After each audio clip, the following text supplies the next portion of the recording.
Hello.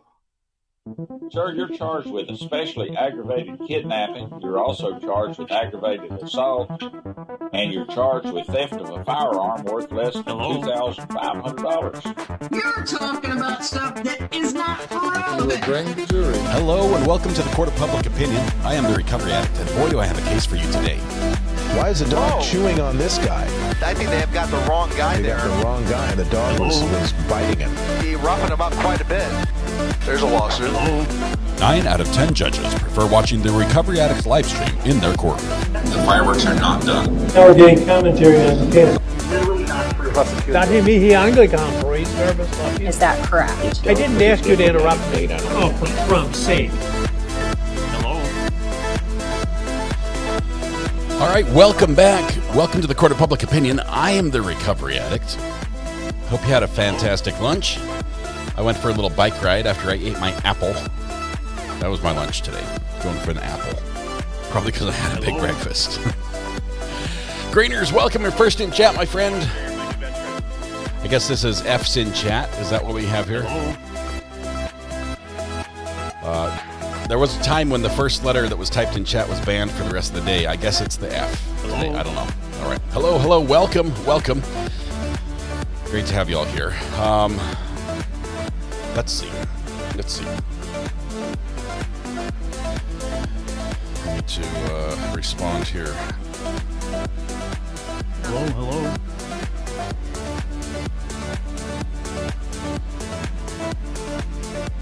All right. We're about to jump back to court. There's a spicy little civil battle involving a Wendy's going on right here. That's So you're saying that if regardless of whether you file it beyond the statute of limitations, if the person doesn't answer, you're entitled to a default? I'm not saying that. I'm saying, though... I think that's what you just said. No, but again, I would argue that the... Anyway, we got all that. Wendy's, the food chain, yes. Apparently, somebody got injured by a manager, their Wendy's manager outside the workplace, and they're trying to sue for some money and stuff like that. So, interesting stuff. I've got all that. We'll save that. Maybe we'll use it later. But we have to go back to court because we are still on catch up on the trial out of Texas. And let's see, get this out of the way. Okay. Where are we? We were skipping past the break. We were going to right there. Pause for a second. Is there anything else? What did I forget? Whoever sent me the yodeling pickle, thank you. I now have a spare because I've got this one, and now I've got a spare for when this battery runs out. All right. Thank you very much for that. Just dropped it on the ground. I will get it in a minute. All right. I think that's all. I think are you guys ready for court? Hands up if you're ready for court. Yes, no, maybe so. Hello. I think we're ready. We have to catch up. We've got so much to do. Where's my... Hello. Okay, there we go. And Lacey probably was reported to everybody. Oh, okay. She's the one who stayed in contact with everybody, and she didn't. Oh, okay. Okay. Yeah, the only change that, if you need a copy, I'll send it over to you. Okay. It's just a regular media order, and I believe the only change I made was allowing cameras in the courtroom. I see. That's all. So do I need to hold on to this? You can have it. I don't need it. If All right. you need something, let me know. Thank you. And you're not recording now, are you? No. Okay. liar. Just at the top of your head with the seal. No audio. Oh, is that you? Okay. Liar.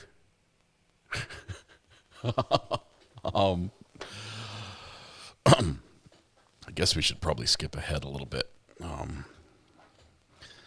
We'll just give them a little bit of space so they get what they need taken care of. Okay. All right. I think we have a witness coming in. Here's our man. I hope when I'm his age, I have the hair that he has, but he is a far cry from the last two witnesses.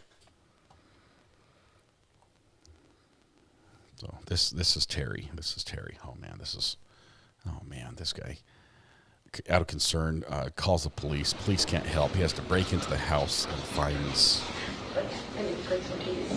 everything the way it is. Finds the body. This is gonna be a tough one. I prefer that. Always have that image of you. If you look at what's that, there's still some pictures back there. That's probably what it is. We'll check it out somewhere else. You know he used to donate his air, that's why he. Yeah, that's. Yeah. Then we got two threads that are going there. Here comes the jury.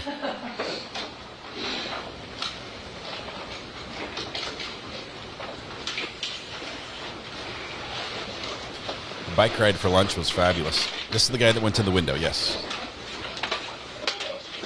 Without him, who knows when this would have been discovered. And this was...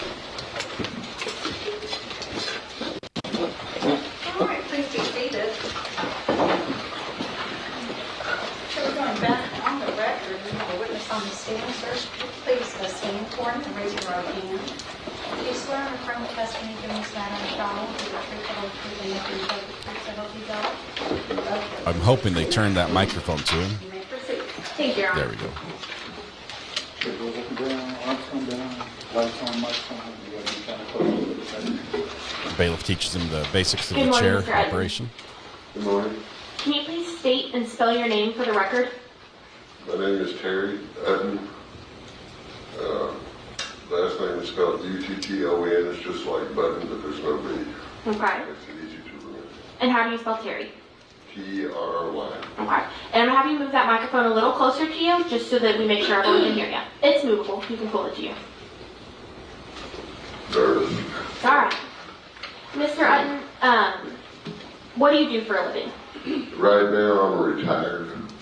What did you do before you retired? I worked in many of the oil refineries, and I was also a firefighter. Okay. How long were you a firefighter? At least 10 years. Where were you a firefighter? Over in Galveston County in San Leon. I think he was boyfriends to the victim. Did you grow up in the county, or where are you from? No, ma'am. I've lived all over the United States, being an oil refinery worker. I used to move with the jobs and everything, but I had bought property over in San Leon, and I built a house and raised my family and my kids. And when was it that you built that house in San Leon? In 2003. 2003. And at any point in your life, did you meet somebody named Tammy King? Yes, ma'am, I certainly did. When did you meet Miss King?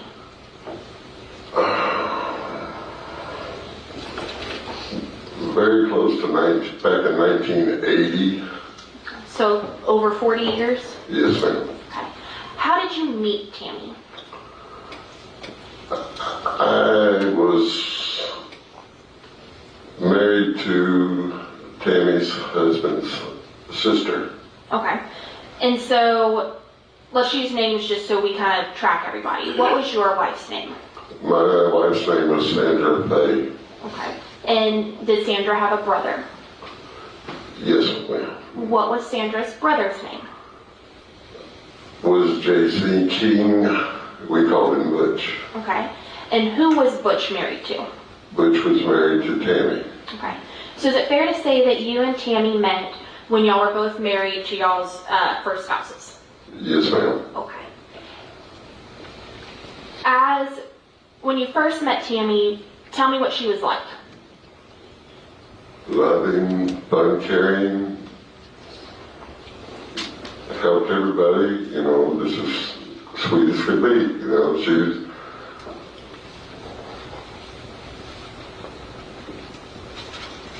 just a great person. And who was Tammy's immediate family?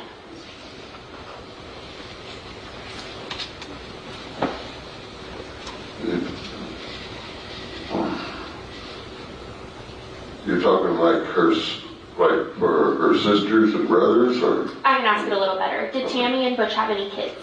Yes, ma'am. They had Christopher. Okay. And was Christopher their only child? Yes, ma'am. Okay. And did Christopher have any kids? Yes, ma'am. Okay. And did any of those kids ever live with Tammy? Yes, ma'am. Which children or child was that? Would have been Tara. Okay. And so does that mean Tara was Tammy's granddaughter? Yes, ma'am. Okay. Do you know how long Tara lived with Tammy? Not exactly in years, but she was very small. Is it fair to say most of Tara's life? Yes, ma'am. Okay. And did you know Tara for her whole life? Yes, ma'am. Okay. And tell me about Tara what was Tara's personality like before we got to the incidents of this year? She was sweet too, she would always, run up and hug you and talk to you, and she was like an everyday child, everyday teenager, and she was growing up. And how was Tammy and Tara's relationship before we got to the events of this year? Well, it was very good. I mean, they had their little spouts, but all mom and, I say moms, but all family does, especially whenever the youngin' doesn't want to, and adult figure says, no, you have to, and then say no, so, but it was great. Is it fair to say that Tammy took on kind of a parent role in Tara's life? Oh, yes, ma'am. Okay. And did Tara live with Tammy full time? Yes, ma'am. Okay. At some point, what eventually happened with you and your wife, Sandy? After almost 45 years, she took and passed away. So our plans kind of changed. What year was it that Sandy passed away? March 11, 2021. Yes, sir. And once Sandy passed away, did you still stay close with Tammy and Butch? Oh, yes. Okay. And did anything happen to Butch? Yes, Butch got sick and he passed away too. When did Butch pass away? It would have been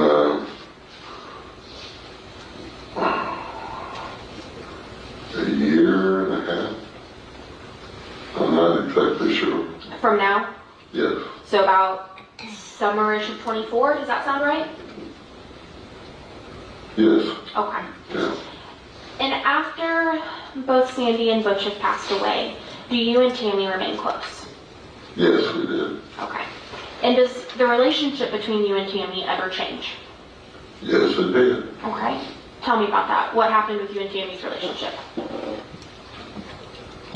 We ended up getting a whole lot closer.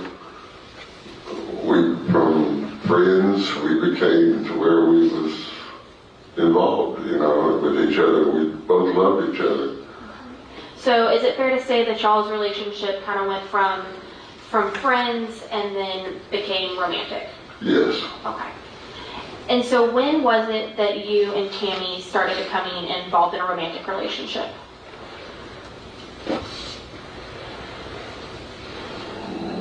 First part of this year, a little bit, maybe. I mean, nothing, yeah. Okay. Around the first part of this year. Okay, so y'all had only been together for a couple months before Tammy passed? Probably close to 5-6 months, probably. Okay, so end part of 24, does that sound right? Yes. Okay. And during your relationship with Tammy, was she still kind of the same sweet lady you described to us earlier, or what was Tammy's personality like those last 6 months before she passed? Oh, she was still sweet, fun-loving, giving, caring. And what was Tara like during this time? Oh, she was still sweet like she was, you know, and later on, you know, being a teenager, there would be a little bit of arguments going on, but they always did that, you know, but it did get a little bit worse sometimes. Okay. When you say it got a little bit worse, what do you mean? Well, I started missing school a lot more, and Tammy was arguing, you know, would be telling her, you know, you can't do that, you know, and then she would say, well, you know. Make sure you don't tell me what Tara or Tammy said, okay? So it sounds like they were arguing about going to school? Yes, that was one of the things, yes. Okay. Was there another thing that they argued about?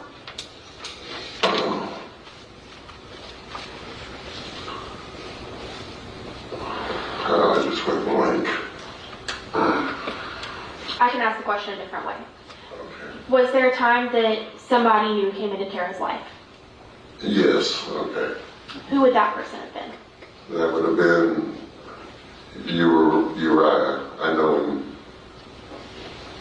as Percy is what I know him by. Okay, so you know that his real name is Uriah, but you called him Percy. Right. Do you see who you know as Percy in the courtroom? Yes, ma'am, I do. Could you please tell me where he is seated and an item of clothing he's wearing? He's sitting over there next to that gentleman there, and he has like on a light blue color shirt. Got a nice haircut, too. Your Honor, may the record reflect that this witness has identified Nice the defendant. haircut. The record will so reflect. I don't think he approves of the other witnesses. When was it that you first met Percy?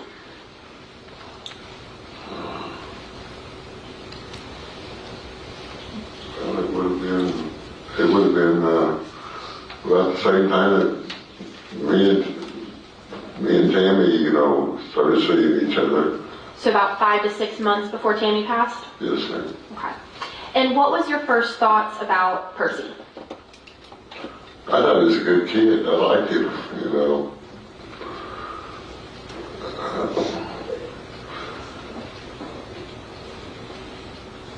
I don't know what all I can say. I know that, like, he was having a rough time, too. Okay. Was he always polite to you? Yes. Yes, I'd say so. Okay. Did you and Percy ever have issues? No. Just at one time, you know, the voice got a little bit loud, and I said, no, it's not going to happen, you know, around here, so. And when you say that voice got a little bit loud, do you mean Percy's voice got a little bit loud?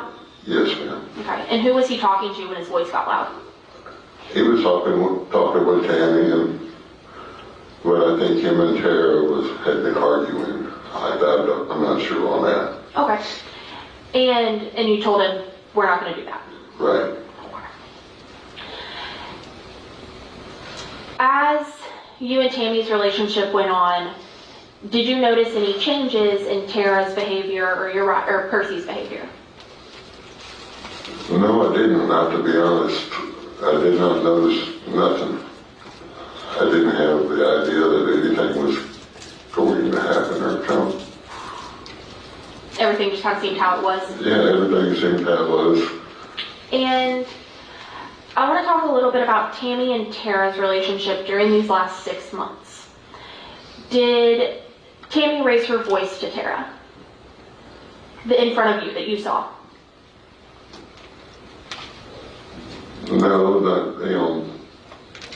No, not really. Just, you know, if she really was trying to get something done, she would, you know, say it louder and stuff. I never heard her screaming or nothing like that. Okay. At any point, did you ever witness Tammy become physical with Tara? No. Okay. And so, did you ever see Tammy grab Tara or hit Tara or anything like that? No, ma'am. Okay. And does that go for the entire time that you've known Tammy and Tara? Yeah, I've never never seen her grab her or nothing. Okay. And have you ever seen Tammy get aggressive with anybody? No, ma'am, not really, no. Okay. And then I kind of want to go a little bit about how things that happened between you and Tammy's relationship. Did you and Tammy ever partake in any sort of drugs?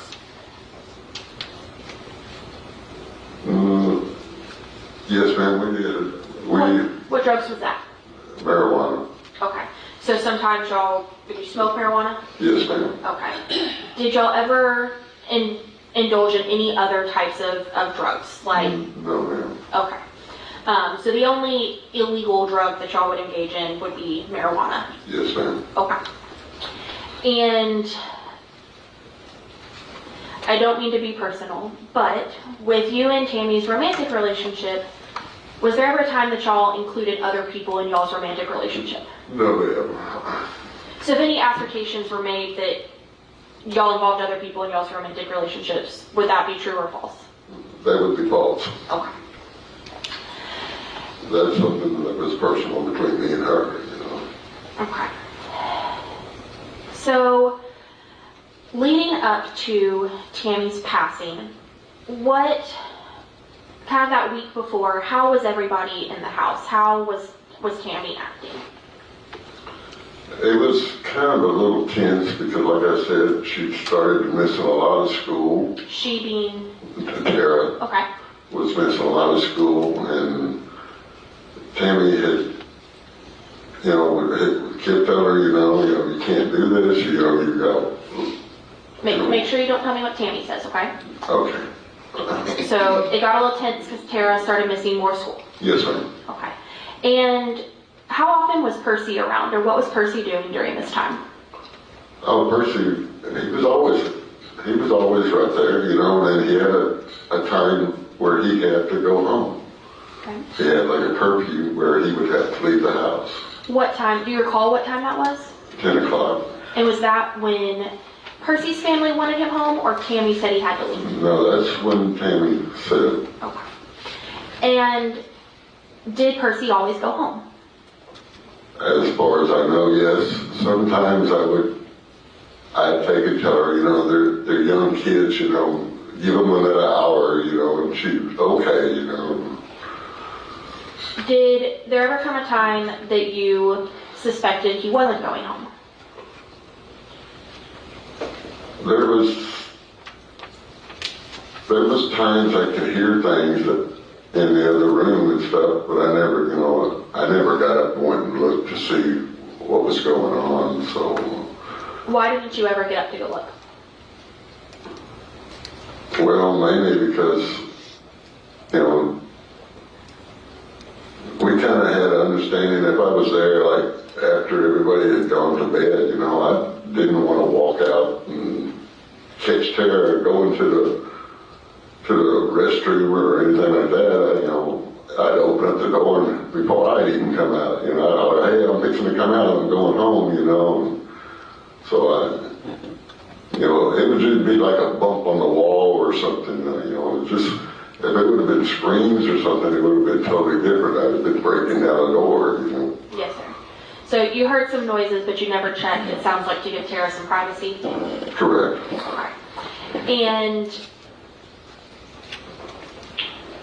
when was the last day that you were over at Tammy's home?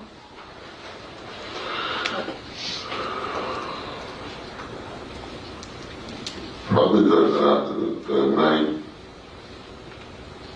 I want to say the night before. I was sitting on the front porch and they had received Taco Bell. Tara came out and picked it up while me and Tammy was sitting on the porch.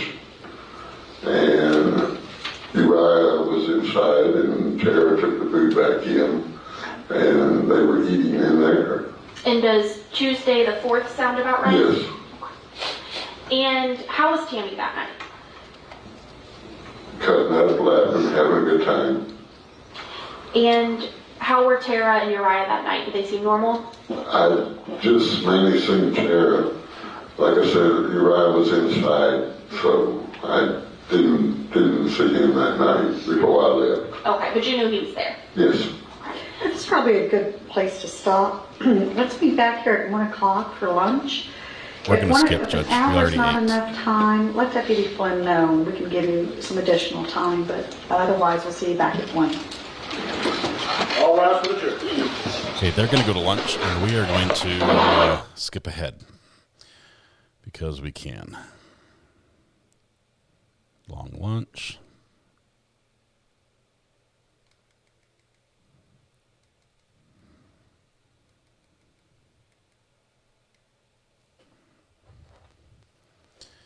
All right, are you ready?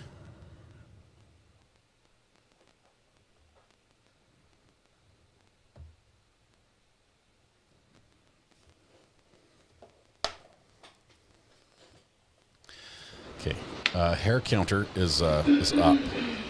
Got to do some fiddling with it to get the number in place.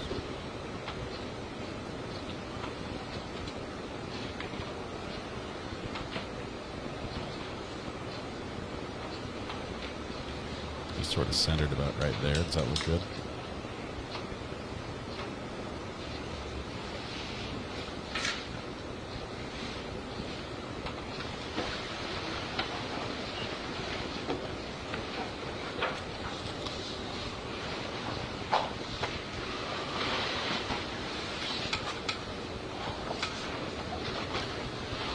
Just waiting for the jury now. Who is the hair counter for it? Well, we've had one mention of hair by this witness, commenting that the defendant has a great haircut, and we've had 2 exhibits of great hair, which we've counted those as well. So, I guess every time we mention hair color or something, we're gonna go ahead and name it. A mention of hair counts, or somebody who qualifies just by their style.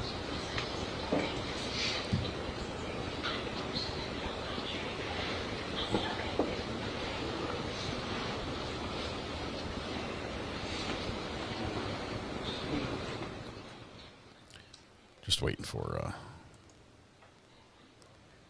the jury to come in. I guess they're down the street or something. Not sure. Witness has great hair and the judge has great hair. You guys, somebody mentioned this. I think we're just counting it because we've seen so many bald people in the last few trials. Oh, the clerk is doing a little neck pop. Maybe now's a good time to stretch. Get a good stretch in. Just roll that head around. Maybe free up those muscles in the neck. Roll the shoulders back a little bit. Sort of fight off that post-lunch nap that all of us want to have. It's not centered. No, I see that now. It's terrible. I'm sorry. Let's move it over a little bit, shall we?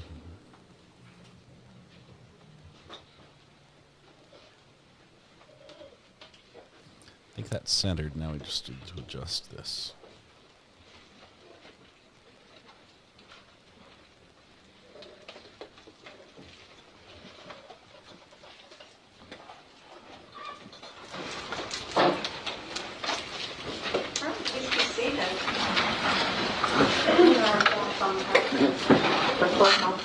Present. We have a witness on the witness stand, so you're still under oath. We're going to count this witness and this judge. Mr. Ayden, where we left off before lunch was that Tuesday where you said that Tara and Uriah had ordered some Taco Bell, correct? Yes, ma'am. Okay. And about how long were you and Tammy sitting on the front porch that night? Oh, these are a good hour and a half. 1 second, just making sure that clicks off. Okay. They both dyed their hair. They mentioned that counts as well. Need a computer charger. All right. And after you left, or when you left, where was everybody, to your knowledge? Tara and Uriah was inside still, and Tammy was on the front porch fixing to head in. Okay. And where did you go? I went back to my house then, because I had run to the store and picked up a couple some groceries, but nothing was needed to be in the refrigerator, so I had time to sit out there and talk for a while. And once you got home, did you and Tammy talk at all that night? Just for a little bit, we text back and forth. And on a typical day, how much contact did you and Tammy normally have? We text quite a bit. And is that every day kind of? Yes, ma'am. So when you were texting with Tammy Tuesday night, how did everything seem? Everything was okay. She took and told me that, had texted me that Tara still had clothes in the washing machine and hadn't gotten ready for school, so. So was it more, kind of just more normal conversation? Yes, ma'am, just a normal conversation. And in the mornings, how do you and Tammy normally start a conversation? Who texts first, or how does that go? Whichever one of us woke up first in the morning, we'd always text and say, good morning, how you doing? So. And did you text with Tammy Wednesday morning?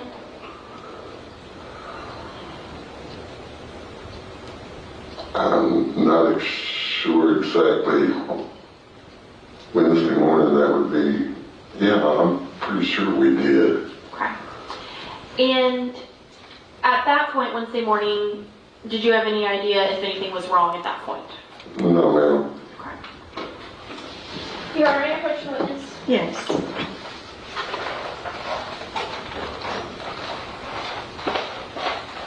Alright, Mr. Ayden, I'm showing you what's been marked. States 493. Without telling me what it is, will you let me know if you recognize this? Yes. Is this a true and accurate depiction of what it's depicting? Yes, ma'am. Your Honor, State's going to move to admit States 493. Having to go to opposing. I already have a 493. Attached with the search warrants. No, remember we went back and fixed all of those numbers. That was when I had my numbers. So there's no 493. No, ma'am, not yet. Okay, very good then. Any objection to 493? Okay, 493 will be admitted. Thank you, Judge. And may I publish? Yes.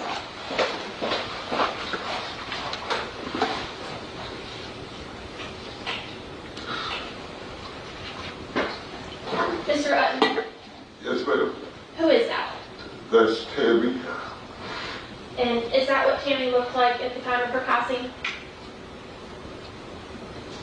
Yes, ma'am.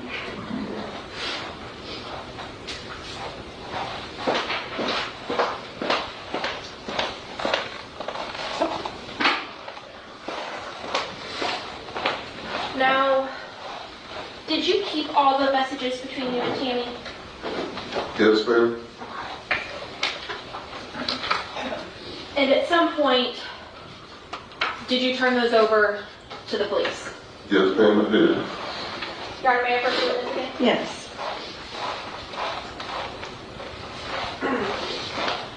Mr. Ayden, I'm approaching you with what's been marked as States 64 through 72. Without telling me what they are, do you recognize what's contained in these documents? Yes, ma'am. How do you recognize them? That's me and her texting back and forth. So these came, or is this what you gave to the police? Yes, ma'am. Your Honor, the state's going to move to admit States 64 through 72, having tendered to opposing counsel. Objection. 64 to 72 will be admitted. Thank you, Your Honor. May I publish? Yes.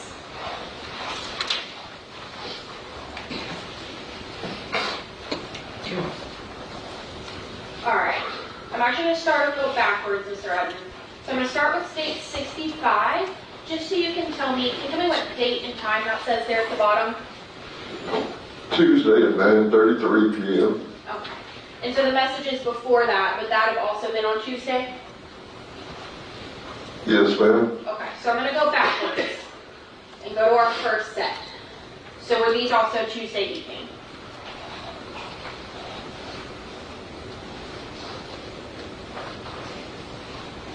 Yes, ma'am. That's the night that I left. Okay.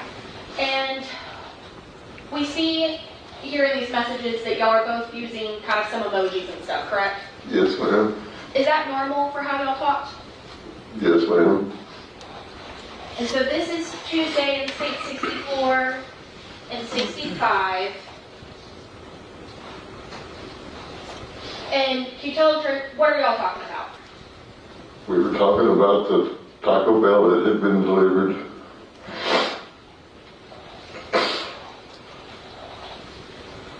And we see it continues in state 66 and 67. Can you tell us what that timestamp is on this last message? Tuesday at 11:16 p.m. And is this Tammy just telling you good night?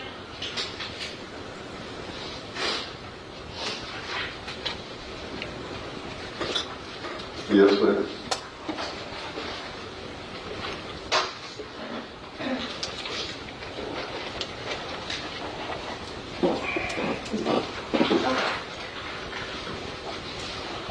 So can you tell me what that time and date stamp is on this, the middle of this message?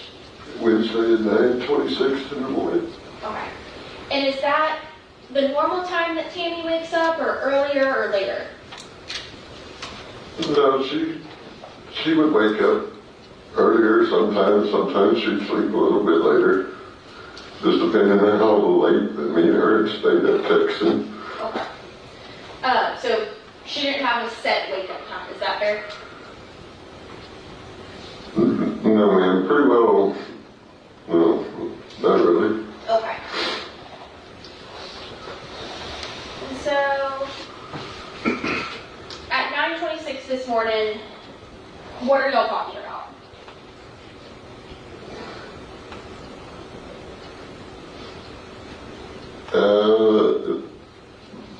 I believe that's whenever they were arguing about maybe going to school, and I said something about coming over and spanking both of them. Okay. And what's kind of the last message did you get from Tammy that morning? That everything was okay. Can you read that last message for me? The last one? Yes, sir. The last one from Tammy. It says, I'm laying in bed, Tara won't get her clothes finished.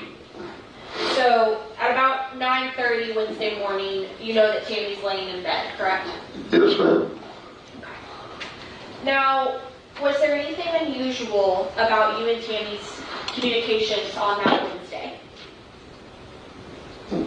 No, ma'am. Just that, she was talking about getting her clothes done and everything. Everything was pretty well normal that I knew. Okay. Did y'all talk as much as y'all normally do on Wednesday?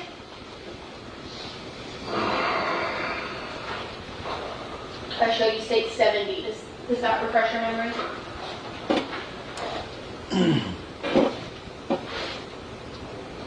Oh, yes, ma'am, because she hadn't texted back. She was talking about sleeping late, yes. So is that unusual for Tammy to not text you back? Yes, ma'am. And so can you read us that timestamp at the top of this state 70? That was Wednesday at 6:16 p.m. Okay. And compared to those earlier messages that we saw, is Tammy's messages being as filled with emojis or loving commentary as they were earlier? No, ma'am. I mean, they're pretty well normal, but I mean, it wasn't, I would say, yeah, it's pretty well normal, but we just didn't put in emojis and stuff because I guess she was a little upset. Okay. And so that's how you took it, was she was just upset? Yes, ma'am. And so this is state 71. Y'all are kind of continuing to talk that Wednesday night, correct? Yes, ma'am. That's the night I was going home and it was really foggy. Yes, sir. And then in states 72, which is a continuation of that last picture, does Tammy ever answer you again? No, ma'am. And what is that timestamp in the middle before well good night? Thursday at 8:58 The one right up. Oh, I'm sorry. That was Wednesday at 10:38 p.m. Was it normal for Tammy to just never reply like this? No, ma'am. Was it normal for her to not tell you goodnight? No, ma'am. And then we don't see any messages until you said 8:58 p.m. on Thursday. Is that correct? Yes, ma'am. So did you hear from Tammy at all on Thursday? No, ma'am. So we noticed that the messages are a different color at the bottom of State 72 than they are at the top. Why is that? Can you explain that to the jury? The only thing I could figure out is it was not delivered or her phone was off or something. I don't know why they're different. Okay. So they're not going through correctly? I don't believe so, ma'am. And can you read those last two messages you sent Tammy for me? I asked her, did I do something wrong? I said, for some reason it's not going through. So I switched to this. And then I was teasing. I said, did you block me? That might be the reason why they changed. I don't know. On the color. And did you ever get an answer from Tammy to those messages? No, ma'am. So these messages got us up to about 9 o'clock on Thursday night, which would have been February 6th, 2025. What is going through your head at that point? I did not, that something was wrong. And when you started being concerned that something was wrong, what did you do? I went over to the house and the vehicle was still there in the driveway. I went around, I knocked on the door first, still no answer.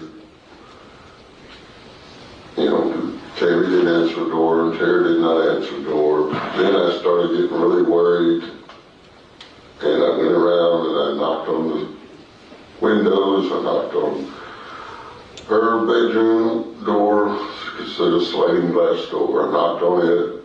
Well, really I didn't knock on it, I kind of beat it on it. And I went and did the same thing in Tara's room. And then there was no answer. And I went back out. I walked across the street. I knocked on the neighbor's door. They was already in bed and did not see me or hear me. And I think the daughter heard me. But I had already went back across the street. I beat on the door again, on the windows, and then I called.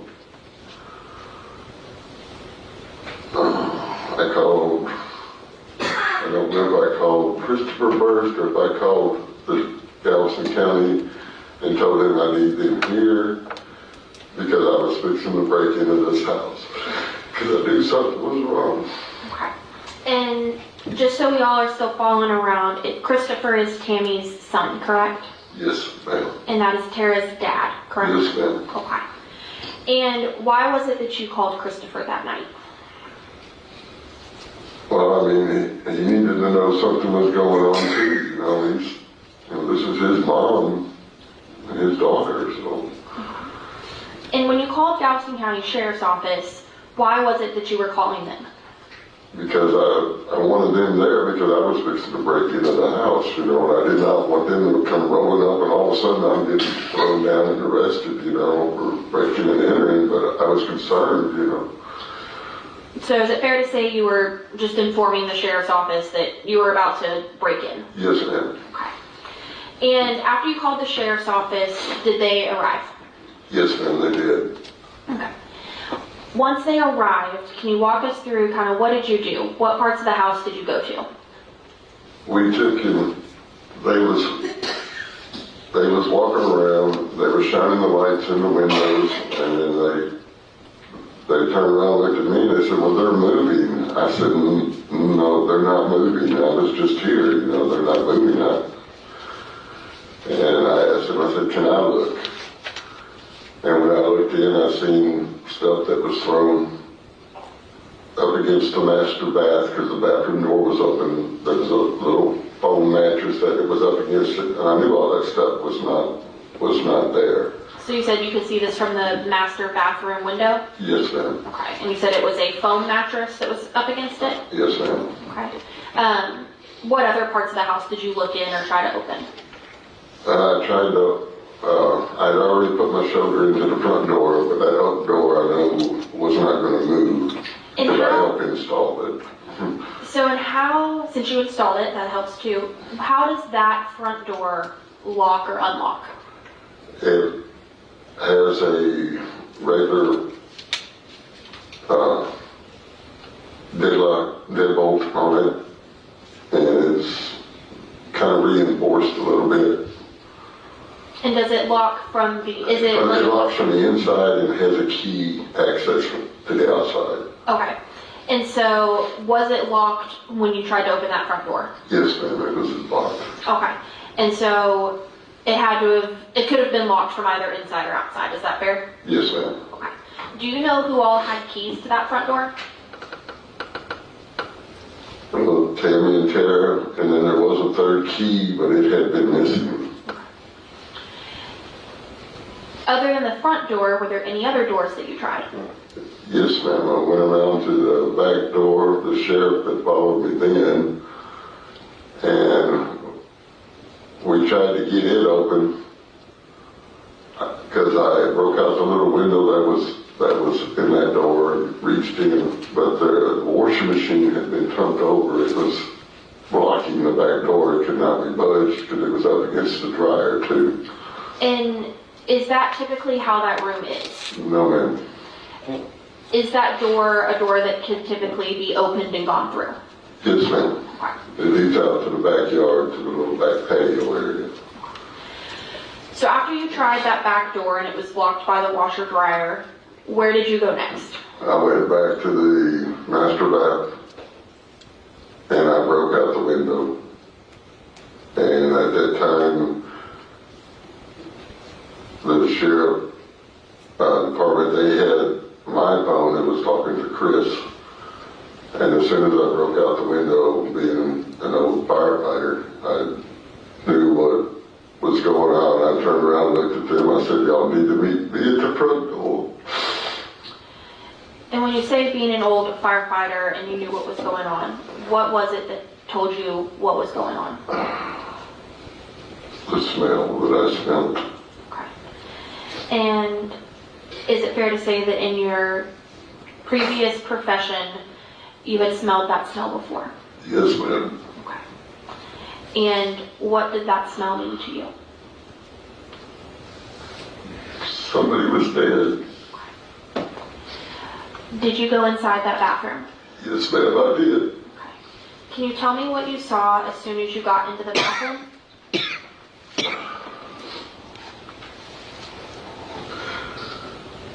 I made my way through the stuff that's not normally thrown in front of the doorway there. And since they had my phone and I didn't have a light, one of the sheriffs handed me their flashlight.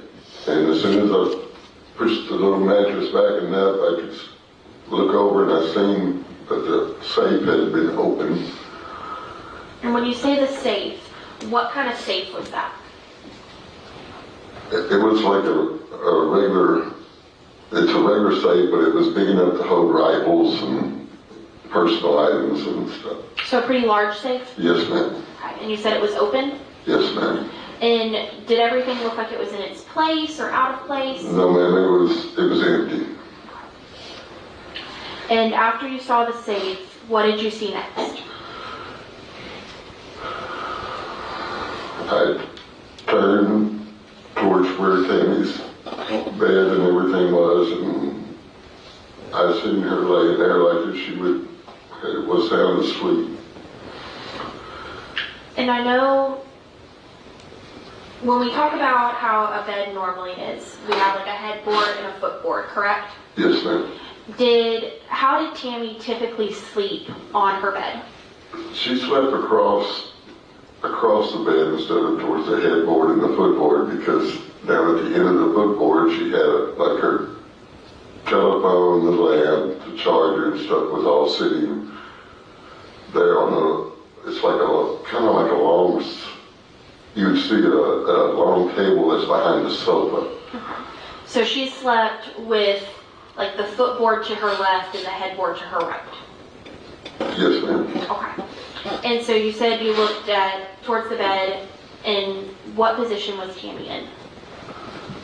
She was laying on her back, like she would normally be sleeping.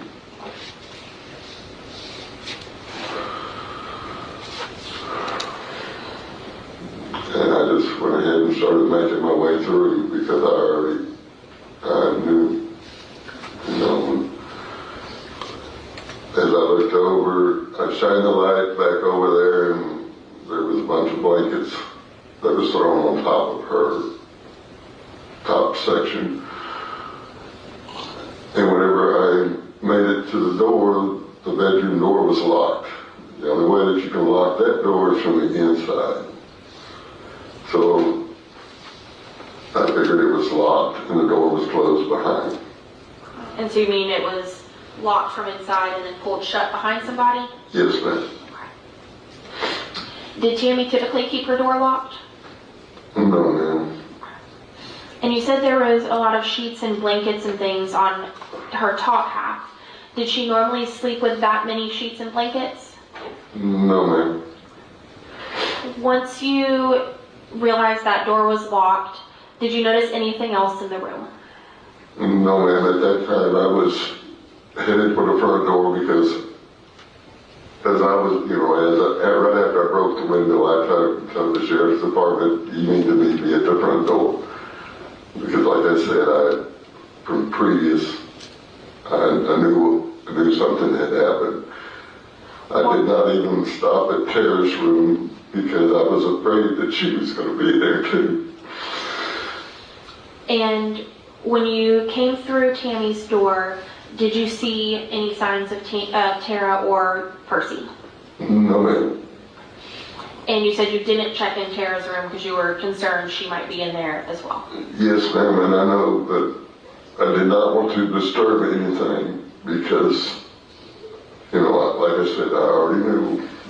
And I wanted them to get in there to take over the scene and everything. I did not want to disturb anything else.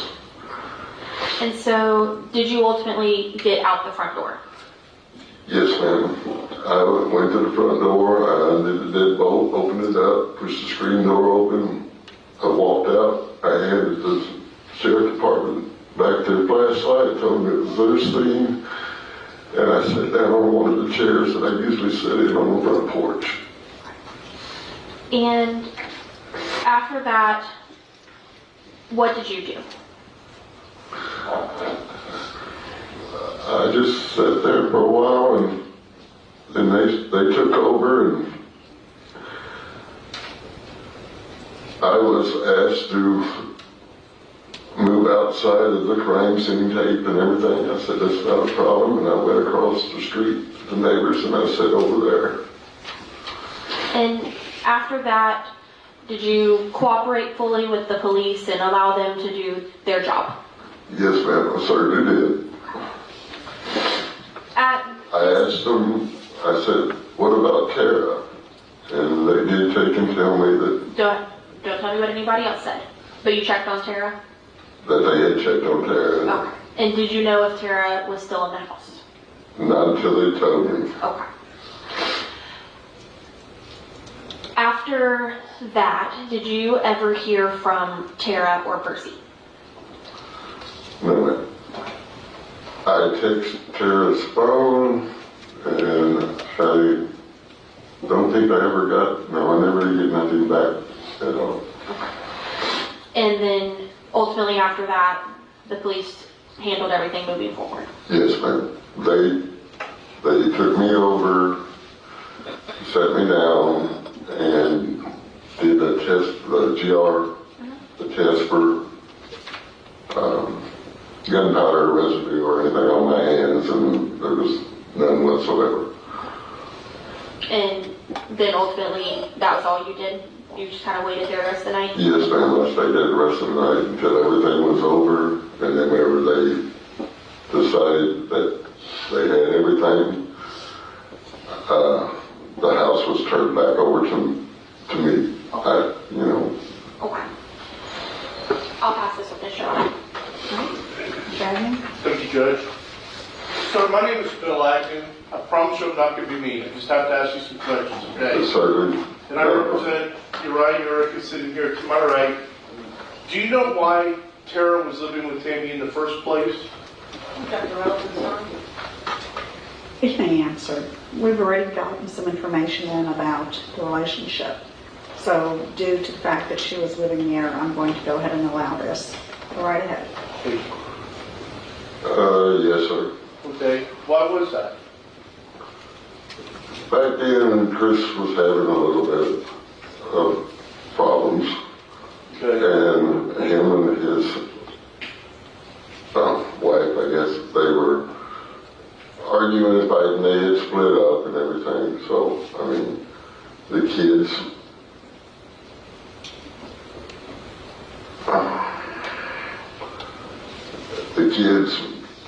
there was 3 of them, and the kids went like to different relatives and was living with them. Okay. Now, you indicated earlier that Tara came to live with her at a pretty young age, right? Yes, sir. Okay. So, I mean, at that point, even though Tammy's grandmother, she's really more like her mother. Would you agree with me there? Yes, ma'am. Because, I mean, she was the one who was responsible for raising Tara, correct? Yes, ma'am. Okay. Yes, sir.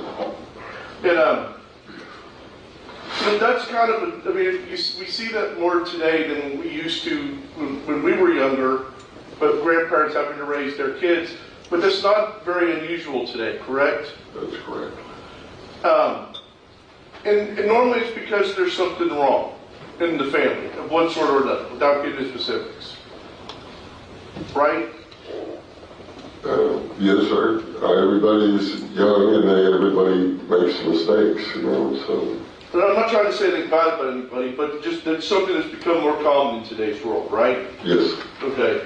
Now, as far as the relationship between Tammy and Tara, she was 17 years old at the time Tara was, correct? Yes, sir. And 17-year-olds, especially girls, can be somewhat difficult, right? Yes, sir. I raised one myself. Right. And, that's kind of a tough age for anyone to have to deal with a teenager, boy or girl. I mean, when they're that age, they're wanting to be grown up, but they're not grown up. Yes, sir. And they're trying to test their limits. Would you agree with me there? Yes, sir. And my understanding, you can correct me if I'm wrong, is that Tammy was pretty stern or strict with Tara about what things she would allow her to do. On certain items, yes, I would say, but I also that, there was things that she was lenient on, too. Okay. What were the things that she was strict about? Mainly going to school and that's pretty well mainly going to school and making sure that you left on time and all that, because like I said earlier, they had a curfew. And every once in a while I would take it, and say, oh, come on, they're young, and give them another hour, Now, what did you know about Uriah when you met him? I did not know nothing about Uriah. Whenever I first met him, I thought he was a great kid, and I still think he's, a young, great man, young man. Did you ever find out a little bit more about his background or not? Not really that much. I knew that there was a little bit of problems there at his house too, so. Were you aware that he was homeless at the time this occurred? At this time, yes, I did know. Okay. So when he had his curfew, do you have any idea where he was going to be going at that point? No, sir, I didn't. Did you see him leave? Yes, sir, I've seen him leave several times. Okay. Do you know if he would come back later, or do you just not know? I do not know that. Okay. How much time did you spend over at Tammy's house? I've spent quite a bit. I'm retired. Did you ever stay the night there? Yes, sir. Okay. I mean, did you do that a lot, or a little, or just sometimes? At first, it was just a little bit, and then after we got romantic and everything, yes, I stayed there quite a bit.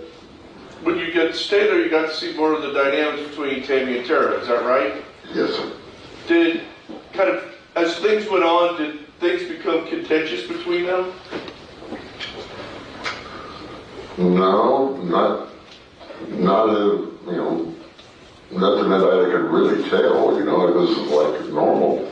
They didn't argue or have disagreements? Just mainly on, like clothes or going to school. Sometimes,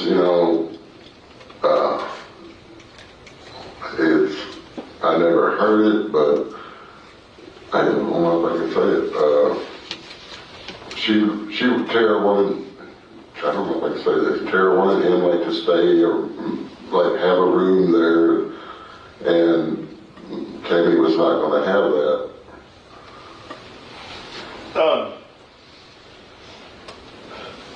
As far as, the dynamics between them, I mean, if Tammy had a rule, like not having him live there, was she firm about that? Yes, sir. Okay. And she did not want Uriah to live there, correct? They were still too young, But she didn't want him living there. That's correct. Right? That's correct. Okay. And that's understandable. I'm not trying to badmouth her. I don't mean it like that. But that was something that made Tammy upset, right? Not Tammy, Tara. Sorry, Tara. Well, yes. I would say it probably made Tara upset, yes. Because Tara was 17 and thought she was in love, so she wanted to spend time with Uriah, correct? Yes, sir. I mean, that's normal Right. for a 17-year-old. That's normal for a 17-year-old, yes. So she would get angry at Tammy for not letting him stay there. Is that correct? I imagine so. Did you ever see that? No, sir. I never really did see them argue or fight. Just little things. Like are you clothes done, rooms cleaned up, Okay. Well, now, as far as Uriah goes, were there any problems between Uriah and Tammy? At one time, he raised his voice once, and I said, that's not going to happen again. That's not going to happen. And we had talked, and, so. Was there ever a problem with that again? No, sir. Not that I know of. Would it surprise you if Tammy had told people that she felt like her grandmother abused her? Yeah. So you never saw any signs that indicate that she abused her? No, sir. Okay. If anything, she was giving her and trying to have her get everything that she wanted, Now, we talked about the safe being open. Was it a safe that you had to have a key to open, or was it a safe that you had a combination to open? A combination for sure. Okay. Do you have any idea whether Tammy had ever shared that combination with either Tara or Uriah? No, sir, I don't. You don't know? I don't know. So they might have had it, they might not have. Correct? Correct. Okay. Now, as far as the guns go, her first husband was a gun dealer, correct? Yes, sir. And so he had a lot of, yes. but he had a lot of guns. Yes. He did. And how restrictive was Tara with either or Tammy? How restrictive was Tammy? I'm gonna get these. I'm struggling with these. How strict was Tammy with Tara and Uriah about using the guns? As far as I know, they wasn't supposed to be touching them at all. Okay. Do you have any idea whether he was ever allowed to go use them to go hunting? No, sir, not that I know of. Okay. Was that something you think you would have done? No, I don't believe so. I don't believe she would have let anybody take one. What I'm asking is if he had taken them hunting, is that something that you think you would have known? Would you have known that he was able to do that? If he was allowed to? I imagine if he was allowed to, yeah, I imagine I would probably know about it too. Okay. And you're saying you have no knowledge of that of any kind? No, sir. Okay. Now, was Tara allowed to use the guns? No, sir, not that I know of. Okay. Now, as far as between Tammy and Tara goes, How generous do you feel that Tammy was towards Tara? Pretty generous. Give her a lot of stuff? Yes. And buy her stuff, clothes, things like that? Yes, sir. You treated her like her daughter, is that correct? Correct. Okay. Now, you said there really weren't ever any problems between Tammy and Uriah? Not that I know of. Just the one time, he was a little upset and the voice got raised, and I said that will not happen no more. Did you know a person named Travis Hodges? No, sir, I don't recognize that name. You never met him? I don't believe so. Okay. Now, in talking about Tammy, did Tammy have a prescription for hydrocodone or painkillers?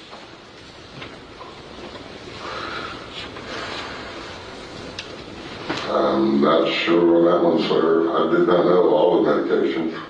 Do you know if she took painkillers?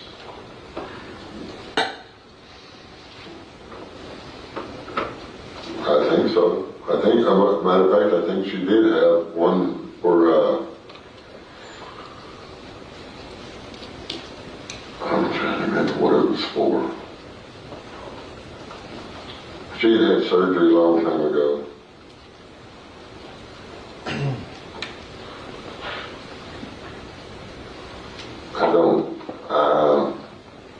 I could not answer that, to be honest, sir. Okay. But if she took them, do you have any idea whether they were prescribed or she got them from another source? They would have to be prescribed. Why? Because she didn't do that, nothing like that, sir. Okay. Did you ever have any knowledge of her ever using methamphetamine? Oh, no, sir. Okay. But she did smoke pot? Yes, sir. And she drank too, right? Yes, sir. Okay. Now, had you ever seen her in a situation where she was around either Tara or Uriah and she was impaired? No, sir. Never? Okay. No, sir. Did you ever see her taking painkillers to the point that you felt like she was impaired and shouldn't drive? No. Okay.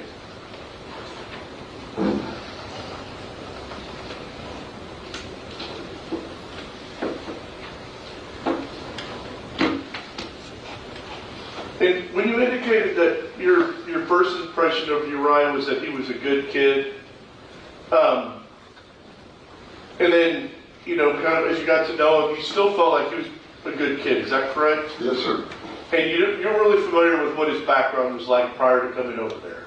No, sir. I did not know him. Did you ever have any dealings with anyone in his family or anyone like that? No, sir. No? I think he did introduce me to his mom once, and I said hello. Okay. Was she over there? No, sir. It was at McDonald's. Did you jump up into her there? No, sir. How? Up at the McDonald's, they was coming to pick up Tara. Okay. So his mother was with him to pick up Tara? Yes. Okay. And how long ago was that?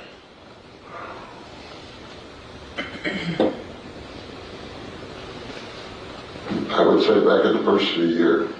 Okay.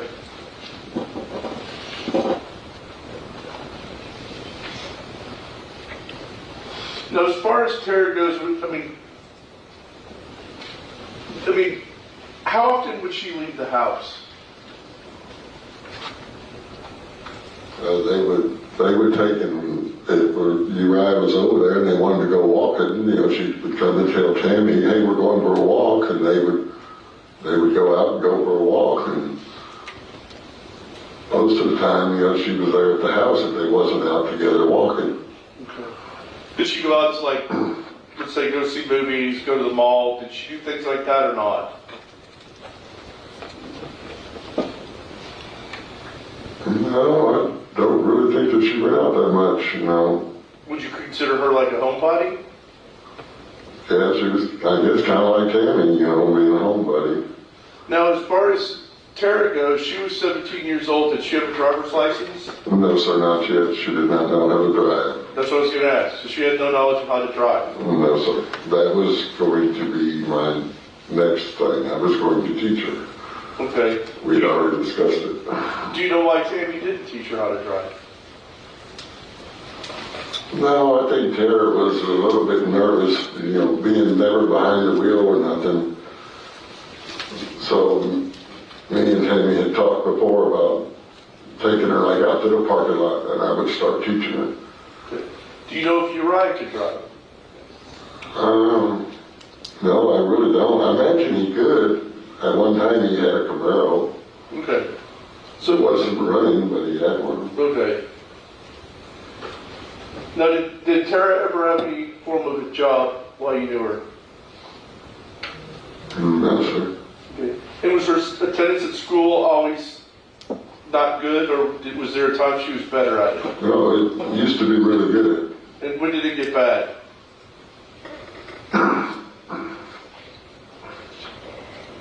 I would say probably really about a month before all this happened. Do you know if she was ready to be done with school? I think I heard something before. It's just here. I can't really say it, but I think she wanted to be homeschooled. Okay. Now, she only had 1 year left. Okay. Now, did Tara work, or did Tammy work, or no? No. What did she do when she worked? She was pretty well the mom, the housewife, the stay-at-home mom. Okay. And after her husband died, how did she support herself financially? She was like receiving his check. Social Security? Yes. Okay. And did she have a lot of money, or did she not have a lot of money? Supposedly Butch had put, JC, her husband, had been saving money and it was saved up. Okay. Was it like a savings account, or did he have it in the safe? I imagine there was some of both. Okay. Because he did tell me once before that he had money at the house. Okay. And do you know, would Tammy, would she share that money with Tara, or do you know? I do not know, sir. I know that, if Tara wanted something, then Tammy would always try to figure out a way to make sure that she had it. I mean, if Tara's not working, if she's going to get any money, it's going to have to be from Tammy, right? Yes, sir. At 17? Yes, sir. Okay. Do you think that Tammy supported Tara well? Yes, sir. Okay. And did she try to give her everything she could? Yes, sir. Okay. I'll pass the witness, Judge. No further questions for this Thank witness, you. Your Honor. Sir, you may step down. Call your next witness. The state will call Investigator Dean Crow, Your Honor. Okay.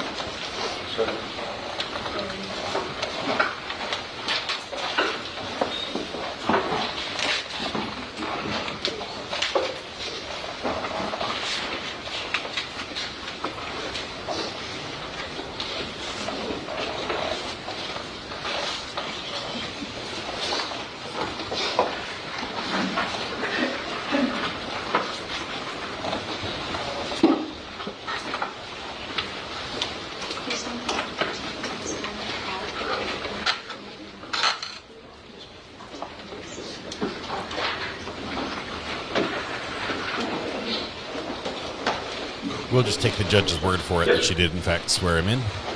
You may proceed. She's very quiet. Thank you, Your Honor. Sir, will you please state and spell your name for the record? Yes, ma'am. Larry, L-A-R-R-Y, Eugene, E-U-G-E-N-E, Crow, C-R-O-W, Jr. And what is your official title at work? Investigator. And how are you currently employed? I'm currently employed at the Galveston County Sheriff's Office. And I'm going to ask to slow down just a little bit, just for a court reporter. Yes, ma'am. How long, or I guess let me ask it this way, are you currently a peace officer? I've been a police officer 36 years. And in order to become a police officer, what sort of training or education are you required to have? Go to a certified police academy, and then once you complete the police academy, you go to an agency, apply at agencies to carry your license. And do you have to take any sort of test or certification? Yes, ma'am. A T-code test. And what does that consist of? It's going to certified police academy. You take a 200 question test. Once you complete the test, you pass the test, and you start applying for a police officer's job. And when you first start, you said you get a basic peace officer license? Yes, ma'am. Is that the only type of peace officer license? Once you get established in law enforcement, you move up to intermediate, advanced, and master, which I currently hold a master's peace officer. So once you passed your TCOL certification, where was the first place that you were employed as a peace officer? I started out at Lamar Police Department as a reserve officer because my dad was chief. I couldn't work full time. And then moved on and got hired on the Texas City Police Department. And what did you do, or how long were you at Texas City Police Department? I was in the Texas City Police Department 26 years. And what was the first role that you had there? As a Texas City Police officer, I was a patrol officer for 4 years, then moved into crime scene. And so if you were there 26 years, is it fair to say the majority of your career was in crime scene? Yes, ma'am. And for those of us who may not be as familiar with law enforcement, what is crime scene? What does that mean? Crime scene is you go out to a scene. Once you arrive at the scene, you sit there and you document what the scene is by photographing, sketching, and collecting physical evidence. And once you collect the evidence, you're responsible for the chain of custody of it. And do you have any sort of specialized training in order to go into crime scene? Yes, ma'am. I have intermediate and advanced crime scene. I also have blood stains, level 1, sheeting reconstruction, level 1. Also a latent print examiner, which I currently went to a basic, intermediate, advanced level for fingerprints to be an examiner. Also have a basic instructor's license. I'm a field training officer, and currently I also just completed the FBI LEADA trilogy. So is it fair to say you've had a lot of training? Yes, ma'am. And so you stated you were at Texas City crime scene for the majority of your 26-year stint at Texas City, correct? Yes, ma'am. And is that where you completed your law enforcement career, or did you go somewhere after Texas City? Once I retired from Texas City Police Department, I went back to Lamar Police Department where I could work full time. I did 4 years at Lamar Police Department. I worked patrol for 2 weeks and then was assigned to the crime scene unit. And then after those 4 years, did you go anywhere else? Yes, ma'am. I left Lamar Police Department and hired on with the Galveston County Sheriff's Office, are currently employed. And what is your current assignment within the Galveston County Sheriff's Office? I'm an investigator in the crime scene investigation unit. And about how many people are in your unit? Total of 6. What is kind of a daily life for you as an investigator in the crime scene unit? Just depending on how the day goes, if a call drops, then whoever's next up will take that call, where it's a burglary call, auto pedestrian call, or a homicide call. When you get assigned to go to a call, do you handle it as one investigator does everything, or do y'all have more of a team approach? When it's a major scene, it's a team approach. I want to, before we get into the events that brought us here today, I want to talk a little bit about how you approach a crime scene as an investigator, okay? Yes, ma'am. Is there a standard way that you have to approach all crime scenes, or is it different depending on what it is? It's depending on what type of crime scene it is. When you arrive to a crime scene, what's the first thing that you do as a crime scene investigator? As a crime scene investigator, the first thing I do is I go to the primary officer that's working the call. I get that officer, for him or her, to brief me on what they have, what they learned on the investigation. So then I can go ahead and do a walk through the crime scene to figure out what equipment I got to start pulling from my unit to start working the scene. Once you do that, how do you start documenting a scene? Is there a certain way that you approach that? Yes, ma'am. What I usually do is, once I get all my information, I get my camera. After my walkthrough, I get my camera and I start doing my photos, starting from exterior and working myself into the interior of the crime scene. And when you're taking these photos, are you taking a few photos or many photos? Many photos now.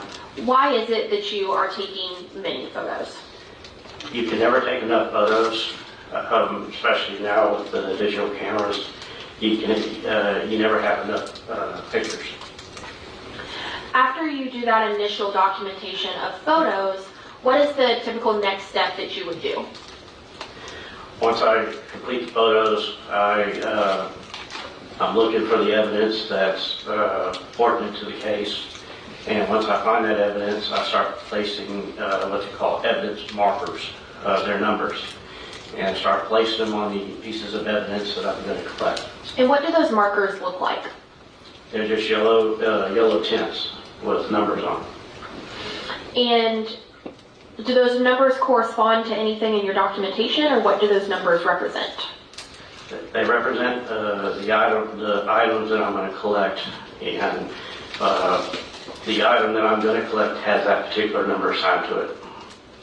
So once you've tinted everything, what is the next thing that you do? I retake my photos with the tints in them, and once I complete that, then I do a rough sketch of the scene and do measurements of the scene. But now we have a system called Faro, which is a 3D scanner, and we'll set that Faro up. And once we set the Faro up, if I set it in this room, it'll do a complete 360 and completely do a diagram of this room and get all the measurements. And then after you've completed those second round of photos and then either a sketch or a Faro scan, what is the next thing that comes in the crime scene investigation?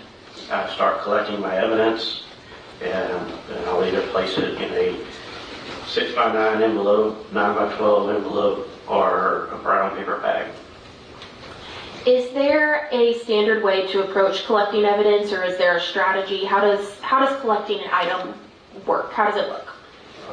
First of all, before you start collecting, you obviously have gloves on, and you once you got everything documented, you just pick the item up, put it in the whatever item you're going to package it in. You seal it and either put evidence tape on it or just use the tape that's on the envelope until you get it to the office. And do you make any sort of markings on those packages? Yes, ma'am, I do. What do you put on there? I do the date, the time, and the location that I picked the evidence up and what the evidence is. Now, once you've collected all the evidence on the scene, what happens to that evidence?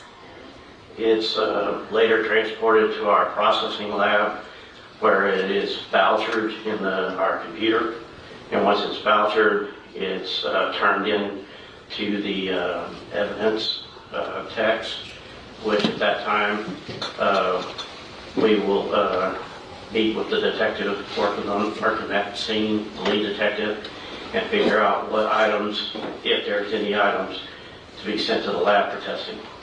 When you say sent to the lab for testing, what lab do you send things to? We send our items to the Houston DPS lab, Department of Public Safety, or Austin Department of Public Safety. And when you say sending things to the lab for testing, what sort of testing do you send items for? It's either going to be for DNA purposes, to analyze it, if there's blood on the evidence. We can send it to Austin for fingerprints, if we get them to fingerprint it. But we usually do it ourselves.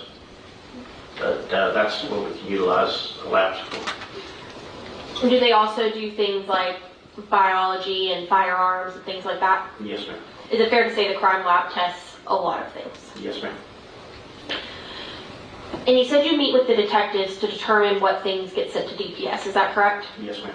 So, how, is it ultimately the detective's decision, or is it a group effort to decide what things get tested?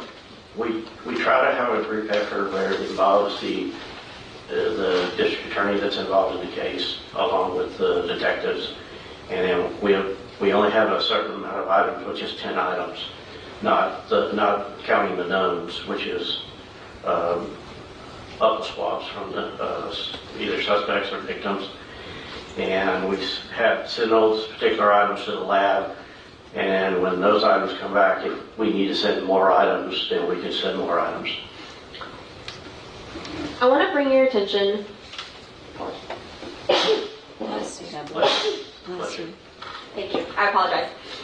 I want to bring your attention to February 7th of 2025. Do you recall that date? Yes, ma'am, I do. What were you doing on that day? I was actually, at that time, it was about 6 a.m. I was getting ready for work. I get a call from my sergeant advising me to respond to, I believe it's 4723 15th Street in Bay Cliff. And it may sound silly, but can you tell me what county and state that's in? It's Galveston County in Texas. And so did you respond to that location? Yes, ma'am, I did. When you arrived there, what type of location was that? If I remember correctly, it was a residential area, residence. Once I arrived on the scene, the investigators were already there prior to my arrival. The investigator, Rachel Martin, was already on scene, so she was the lead investigator at that scene, and she at that time assigned us different tasks. And that was going to be my next question. So when somebody is the lead investigator, what is their role and how is it different from the rest of the investigators? The lead investigator is the one that takes the case, and they look, like I said, they're the ones that give the assignments out of what necessarily needs to be done to get that case worked properly. And you said that Investigator Martin was the lead and she gave out assignments, correct? Yes, ma'am. What assignments, if any, were you given? I was given the first assignment was the Pharaoh 3D scan assignment. And did you complete that Pharaoh 3D scan? Yes, ma'am, I did. Okay. What was your next assignment? My next assignment was to go into the living room and collect some items that were already marked, evidence markers, and get them collected. Okay. And did you take any photos? I did later at my next assignment.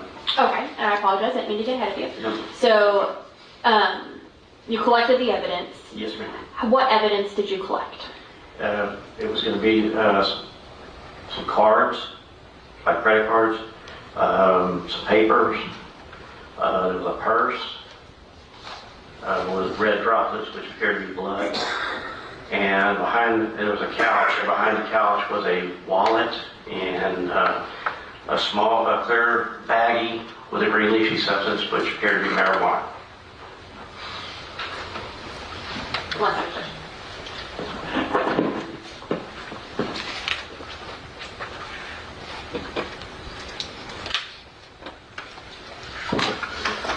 And when you say cards, what type of cards were they? I believe they were, I want to say they were credit cards. May have been, I can actually go back and look at my report. Would looking at your report help refresh your memory? Yes, ma'am. Go ahead, feel free to look and then just look up at me once you feel refreshed. Oh, I'm feeling refreshed right now. It's funny how she says that. Like you're like too tired to testify. Oh, I'm feeling refreshed. All I have had was a set of cards. I didn't have which ones they were. Okay, no problem. And then the next item, or one of the other items you said was a purse, correct? Yes, ma'am. What did that purse look like? It was a white purse it also had some red droplets, which appeared to be blood. And then there was a couch, and right behind that couch was a blue wallet and a clear plastic bag, which appeared to be marijuana, gray leafy substance. And then the last thing I collected was a loaded magazine that was between a bedroom and a hall and a kitchen. Now, when we're standing in the living room, what is the status of the living room? What does it look like? It was it looked like it was kind of ransacked. It was unkept. Was there anything else in the floor or left around that seemed out of place? Not that I can recall, ma'am. And then after you go through the living room, what is the next thing that you do? My next item was a bedroom which faced the northeast direction of the residence, and it belonged to a Tara King. I was advised to photograph and document that room, which at that point, as I started photographing, I observed there was a pillow, there was a desk. Under the desk there was a pillow with red droplets, which appeared to be blood. There was also a cell phone that was sitting on a chair next to the desk. So I noticed that, and once I noticed that, I put my evidence markers down on that, and then photographed that, and collected those items. And did you also, or I guess after that, what did you do? While I was still trying to complete that task, my sergeant came in and pulled me to go outside to the backyard.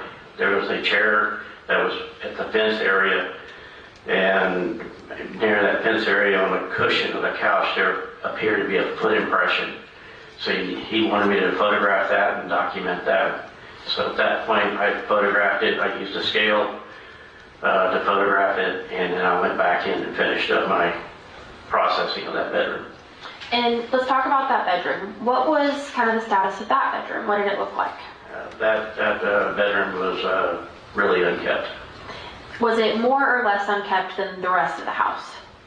It was both. Okay, what do you mean? It seemed like, well, that room was really unkept. The living room was just, like stuff was just moved around.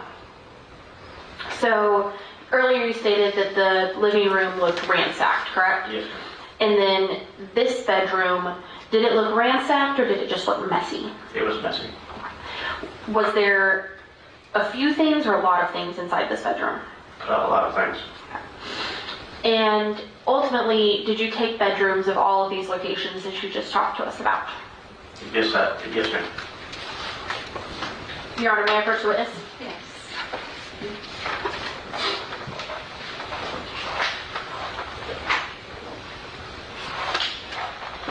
Investigator Crow, I'm approaching you with what's been marked with states 73 through 89. Will you take a look at these documents and without telling me what they are, let me know if you recognize them? Yes, ma'am.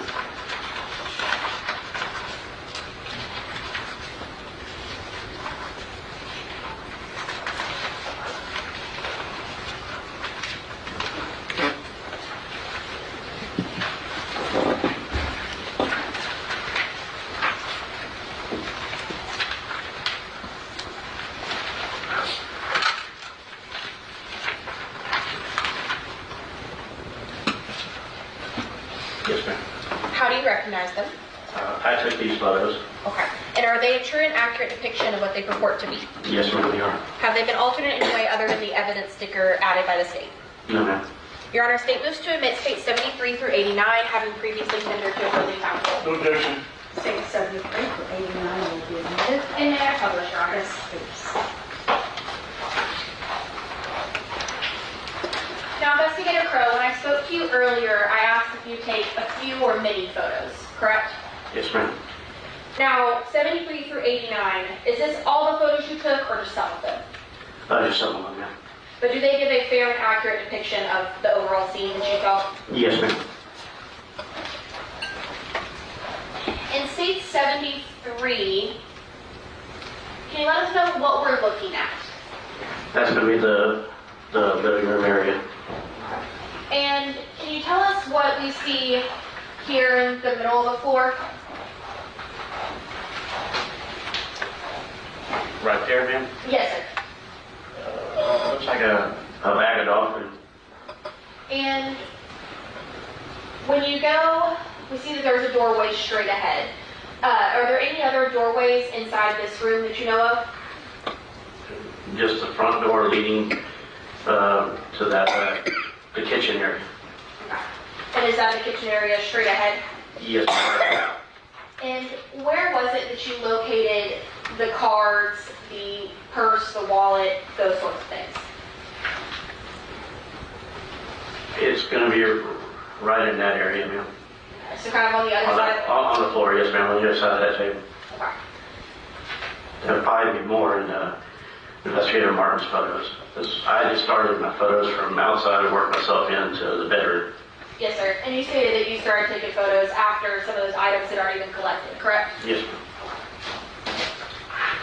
And you stated after the living room, your next location was the room you knew to be Tara's, correct? Yes, ma'am. Now, if you walked through this door in state 73, what direction would you need to go to get to Tara's room? Walk through that doorway, you're going to go to the immediate right. Okay. And to the immediate right, is there only one room there, or are there more than one room? I want to say there's more than one room. More than one room. But you weren't assigned to go to any of those rooms? No. Okay. In state 74, what are we looking at? It looks like it's going to be the entrance into the bedroom, Tara's bedroom. And here it looks like we get a little closer to state 75. Is this what you meant by you kind of worked your way in? Yes, ma'am. I got a full view of the door, then I started working myself inside. Yes, ma'am.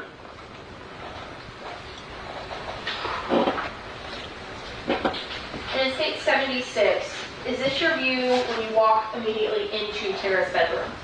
Yes, ma'am, it is. And when you said that that room was messy, what, if anything, kind of stood out to you as being messy or not? Probably shouldn't be there. All those cans, the bed's unmade. It's just everything is all over the floor. Did you observe if there was any food or anything like that in the room? I believe there was, ma'am. And you stated that there was a desk. From this photo, where would the desk be? It's going to be right by the bed, on the other side of that bed, be on the left side. So off to the left of state 76? Yes, ma'am. Now in state 77, is that the desk we're talking about? Yes, ma'am. And so, I know it's a little bit hard to see. So from this position on state 77, where would the bed be?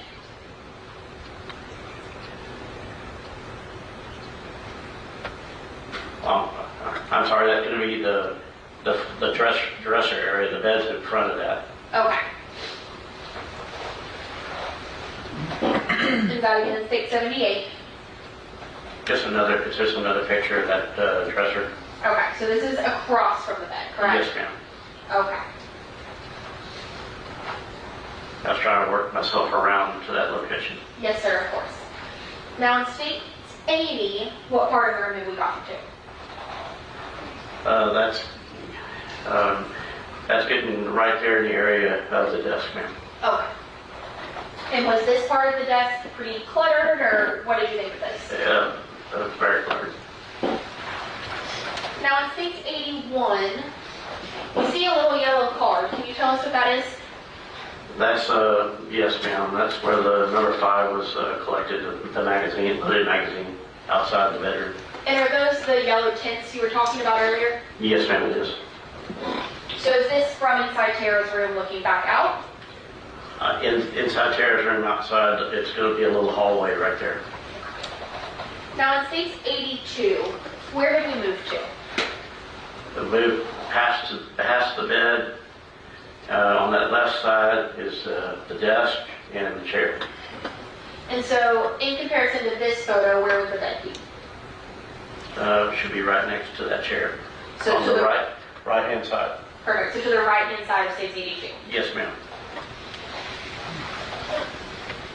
683, what are we looking at? That's where I observed the pillow with the red droplet, which appeared to be blood. Did you observe anything else odd or of note under that desk? Individual bottles like that. Could you tell what it was or what it looked like? It is a yellowish liquid. And is that what we're looking at, 685? Yes, ma'am. It's just more. And from your training and experience, did you have an idea of what was in these bottles? We were later told it was urine. And does that look consistent to what you know would be urine? Yes, ma'am. And in 686, is it showing us just a little bit of how messy things are? We see some food in the top right corner. Yes, ma'am.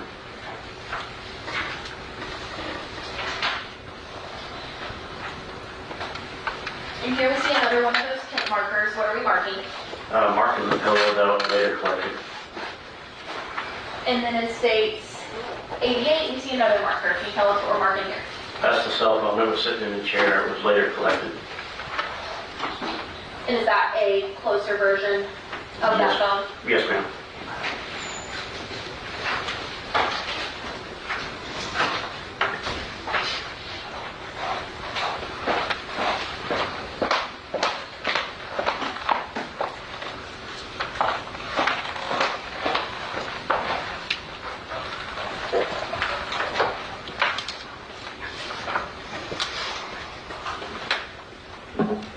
So after you took those photos and collected the items, what all items did you collect inside Tara's room? That was going to be a total of 4 pillows and a cell phone. Where were all those pillows located? The first pillow was under the desk. The other pillows were around the bed area. One was on, I believe it would be on the floor. What was the next step that you did? Or I thought we talked about item number 5. It was outside in the hallway, correct? Yes, ma'am. That was picked up, included with the items in the living room. Okay. And what was item number 5? Item 5 was a loaded magazine. After you documented with photos and collected those items, what was the next thing that you did? My next assignment, there was some bed sheets that were collected that the victim was lying on. I was advised to take those to the Galveston County Medical Examiner's office so they can put them in their drying cabinet. Why do you put things in a drying cabinet? It's to preserve them, and also you can't if it's something wet, either with blood or any kind of liquids, to keep it from mildewing. You want to have it dry in a filtered cabinet. And the sheets that you took, why did they need to be dried? Because they were. I didn't get to examine the sheets. I was just advised to take them because apparently they did have liquid on them.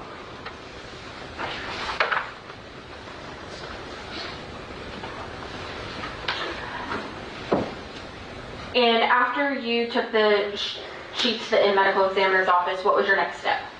Returned back to the scene where I followed all the evidence was put in our command post trailer, and part of our chain of custody is to stay with the evidence. So while the evidence was being transported to our processing lab, I followed the trailer, and once we arrived at the sheriff's office, myself and another investigator unloaded that trailer and secured everything in the processing lab.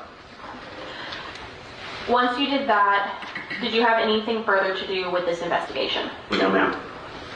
I'll pass this witness, Your Honor. Thank you. My name is Bill Ayden, and I represent Uriah, who's sitting here to my right. Yes, sir.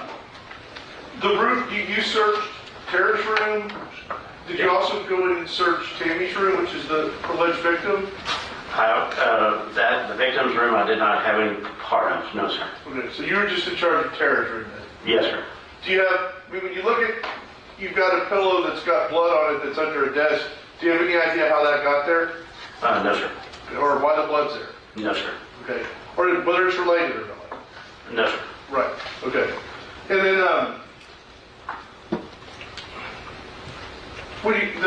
the shoe impression that you said you got outside, what was the purpose of that?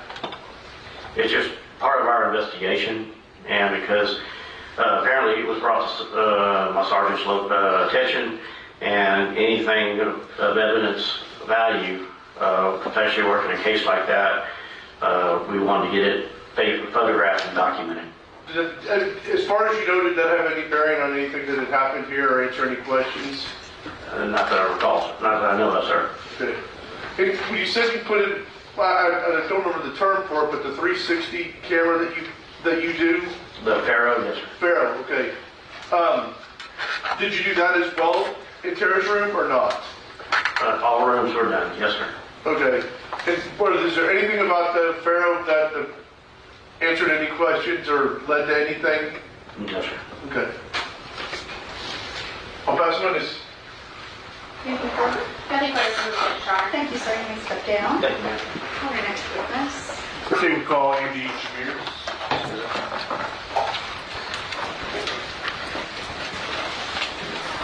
Moving right along.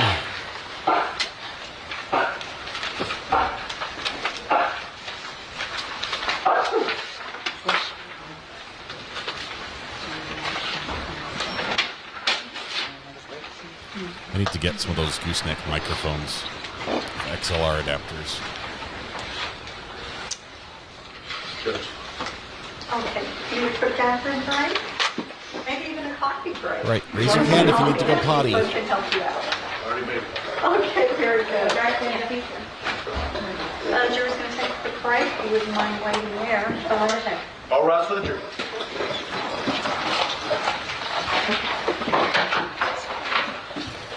All right, as they go out and we get a little bit of rest for our ears, let me go ahead and move us forward to the post-break time. Let's see, we're going to go over here instead.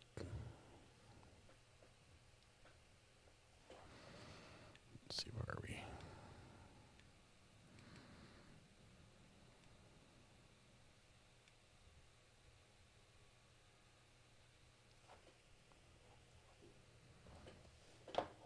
I think we're ready. Can we hear anything there? Oh, not yet. Witness is getting sworn in. Angela Chavers? Does that sound right?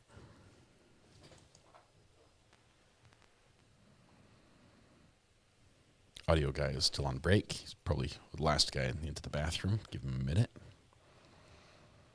Angela Chavers, ANGELACHA, V as in Victor, IERS. And how are you currently employed? I am employed with the Galveston County Sheriff's Office as a crime scene investigator. And so is your official title investigator? Yes. How long have you been in law enforcement? For almost 5 years. And did you start at the SO? I did. How did you start? What position did you start in? I started out on patrol, and then I moved into crime scene. Okay, she's got... About how long have you been on crime scene? She's for got hair. a little over a year and a half. In regards to the bun needs case, to be represented. How did you get So we're going to count it. I was contacted by Investigator Martin. She was training me at the time. And sort of walk us through what happened when you first got on scene. When I arrived on scene, I made contact with Investigator Martin, and then we did a walkthrough with our deputies. Buns. And what did you do next? After that, we left the house, and then we started dividing out tasks. And Investigator Crow has already sort of testified as to what his tasks and assignments were. What were yours? My tasks and assignments were to assist with evidence collection and then video the scene. So, can you sort of describe to the jury how you video the scene?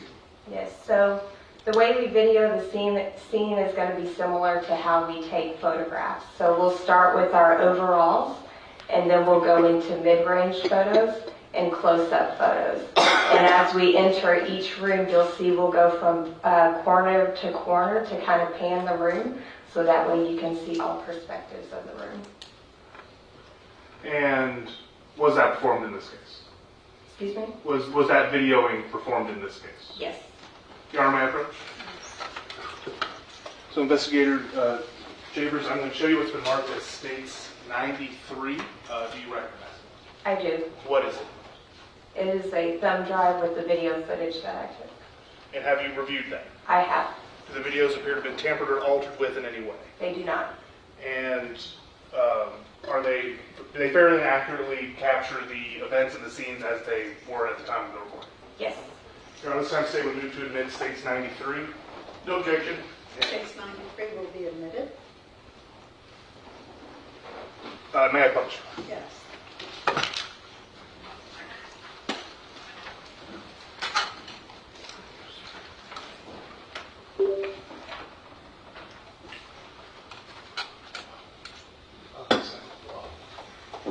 Starting with file, I believe it was AMC 128,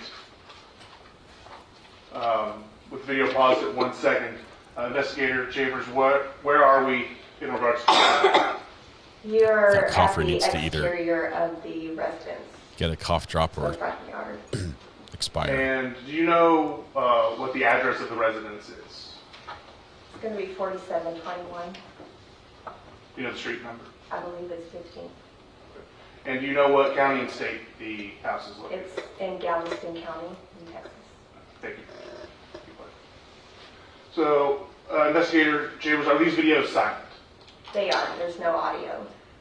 So, as we go through it and play the videos, I'll just be asking you various questions, and if you see anything that you think merits explanation, feel free to. I approve of the point that Texas out, okay? Yes, sir. address And so plate. we're zooming in here at the front of the house. Why are we doing that? To show the address, which is 4723. And then what are you doing at this point in the video? I am walking up the sidewalk to enter the residence.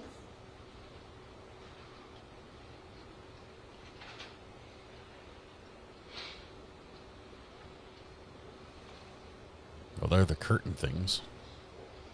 She's taking little baby steps. Holding the camera. On the front Step. porch that we see here, is there anything of investigative value that y'all were able to see? No, sir.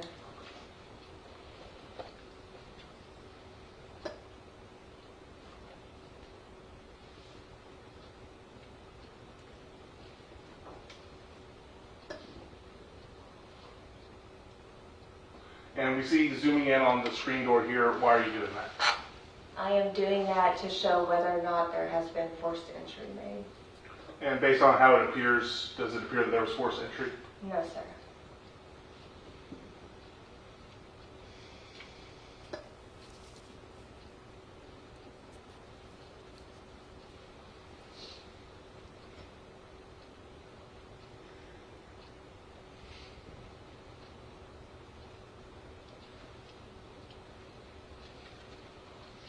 And is this the front door to the house? Yes.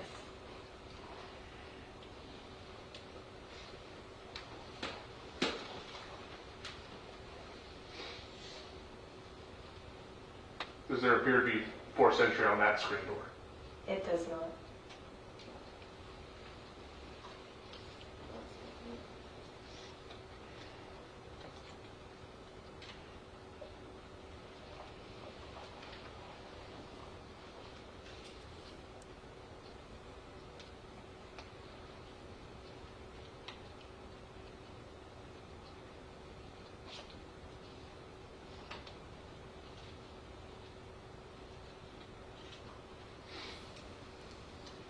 Based on this wooden front door, does there appear to be any forced entry there?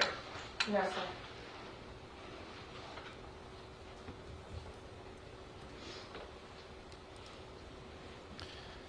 This, I believe, is a death penalty case. This is capital murder that he's charged with. In Texas, there are only two possible sentences: life without parole or death.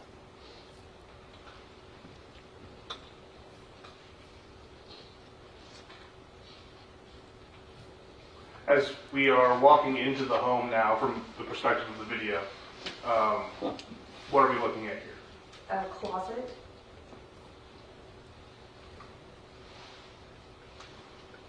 I'm looking at the cords. The cords. Oh, you started over. Why did you start over? And so, for the purpose of the record, AMC 0128 just ended. We'll now be playing AMC 0129. Why do you use a recorder that breaks things down into tiny file sizes? Does there appear to be anything important of note in the closet? No, sir. As we kind of move into the house, I kind of want to discuss the process of taking these recordings. Are they all continuous and get broken up into separate files, or are you pausing the video and then restarting it manually from your camera? They get broken up into separate files.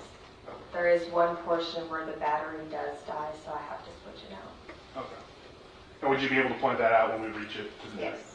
next? So, well, what are we looking at now? We are looking at what appears to be the living room. And on the couch, what do there appear to be? Rifles.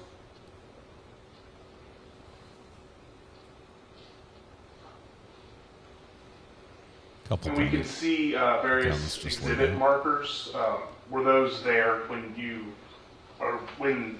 the sheriff's office originally arrived on scene, or were they placed there by other detectives? They were placed there by us later, not when we originally arrived. The dog was adopted by the driver's neighbor. So the dog's not here when the police show up.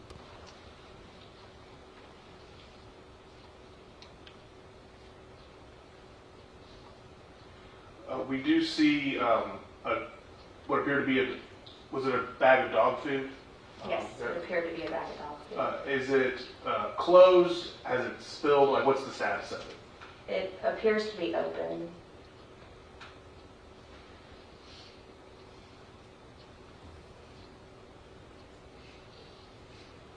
I approve the Christmas decorations being up. Looks like a possibly a Ruger. Oh, is that a Ruger? I don't know. That's a deer rifle. Right there, you kind of zoomed in on that sort of green object in the lower corner. What was that? It appears to be magazines. Those are some crazy firearms. Was like the container they were in? Were they all full, or was one appeared to be empty? I don't know.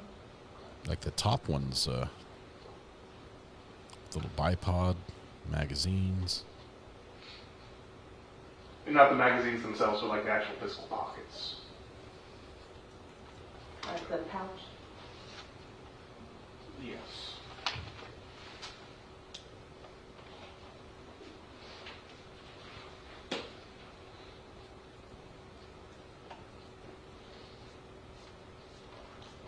It's a whole ton of magazines.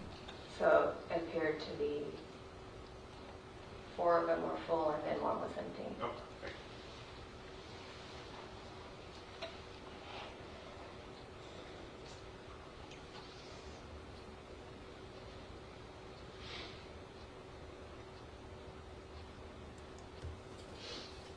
If any of you have this problem, you have too many guns Do in you your know house, if you need to these get rid of them. firearms were I volunteer. found on the couch like this, or were they You can placed take them off your there hands for you and by store them investigators? appropriately. They were placed there by investigators.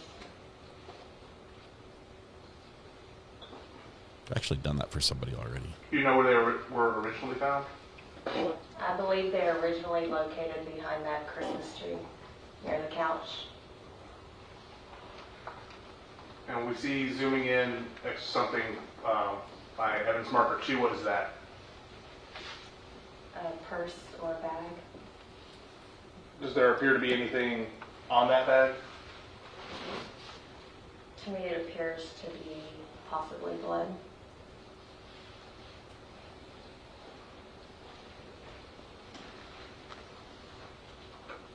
This trial is ongoing right now. We're doing catch up right now. We're a day behind, a little Probably less than a day behind.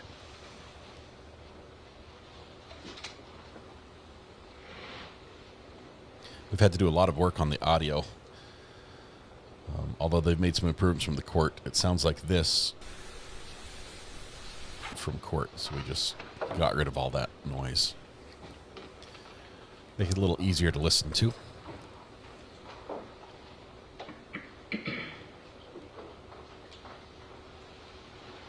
Okay, and for the record, we've played all of AMC 129. We'll move on to AMC 0130.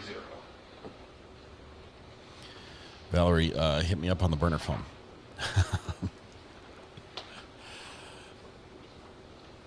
And so this is just that same living room that we had been seeing, but just from a slightly different angle? Correct.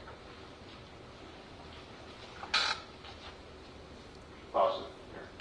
Now, on the floor here, what are we seeing? Credit cards.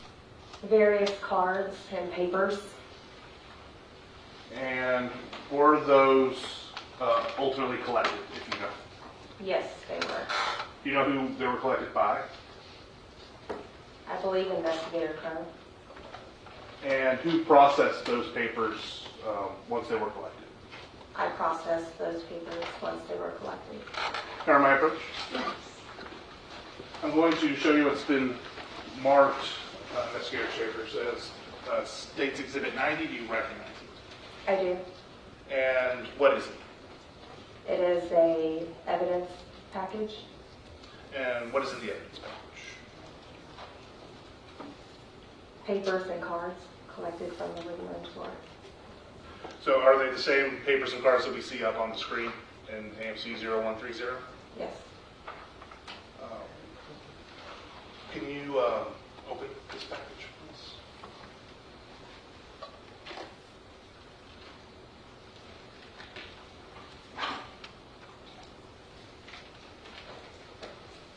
What? No ASMR? Where's the sound effects?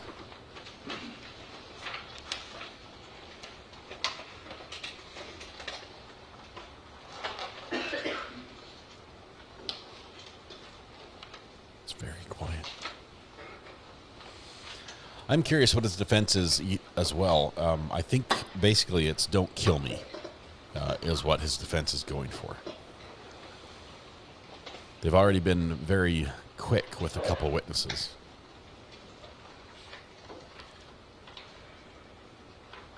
Oh, she was putting gloves on. That's why it was quiet. Just choose a side and just...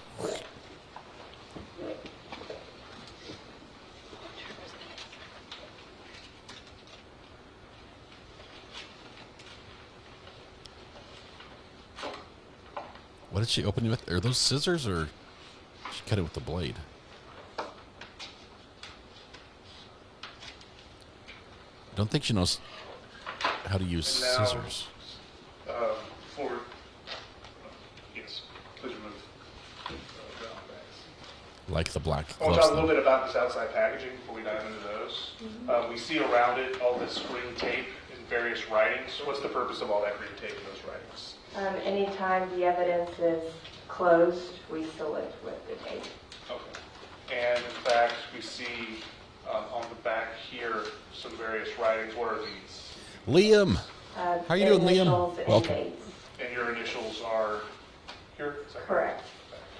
Prior to you opening it, does it appear to have been tampered or altered with outside the evidence sealings that have already been discussed? Should have asked that first.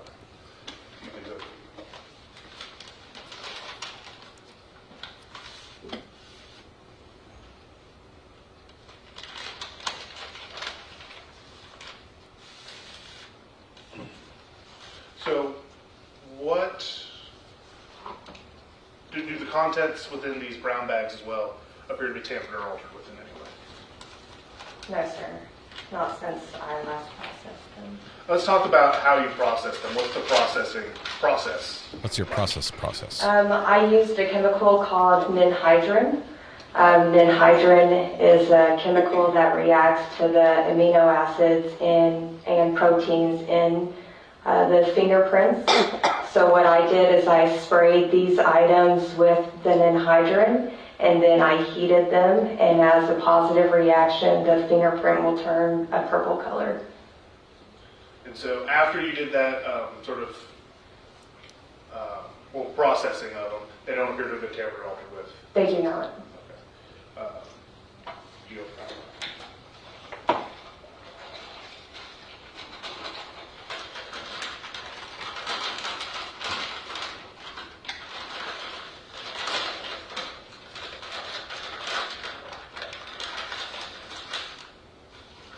Now, in the second bag, were these processed in the same way? They were not, no. Okay. Do they appear to have been tampered or altered with the cards in that second bag? No, not since I processed. Your Honor, this time the state would move to admit State's Exhibit 90 and contents into evidence. No objection, Judge. State's 90 would be admitted. So, taking, out of everything that has been processed with that fingerprint treatment, was it just these two individual items here? There were other items that were processed, but in this packaging, just these two items. Okay. And were any fingerprints gained through that process for these items? Yes. Okay. Could you kind of point out to me where they are? I think I will speed this up just a teensy bit because she's taking her sweet time. Near this Wells Fargo. Give me a second. Going up to 1.25 speed. Your Honor, may I publish on the Elmo? Yes. This will help us catch up as well. Thanks for the reminder.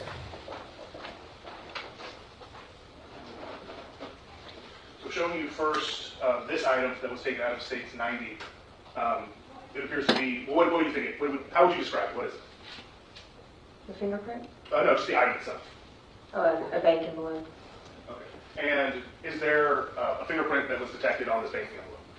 There was what appeared to be a partial print, possibly a fingerprint near the Wells Fargo stamp in the corner. Okay. There should be a laser pointer by you. Could you use that to indicate where on the bank envelope that fingerprint? Don't shine it in your eyes. Hope it's a bright laser, though. There it is. Oh, you can see it, sort of. Underneath Wells Fargo. Go ahead, zoom in on that area. But for the record, she indicated to the upper right corner of the banking envelope near the Wells Fargo logo. Does also say 950 on it, as if there was just under $1,000 in there. Can I get a better look at that fingerprint? Was that sent anywhere? Yes, it was sent to Galveston Police Department. And what came with that, the investigation of that? It was submitted to APHIS with no results. APHIS didn't have any results? No. Showing you the second item that you identified out of State's 90. Here. Does there appear to be a fingerprint on this item? There was one near this area. Not sure if it's visible. Okay. And for the record, she's indicating towards the top of this sort of loose piece of paper. I'll zoom in so you can get a better look. Is that what you're referring to? And was that print sent off? Yes, it was sent to APHIS as well. Did anything come out of that fingerprint? No.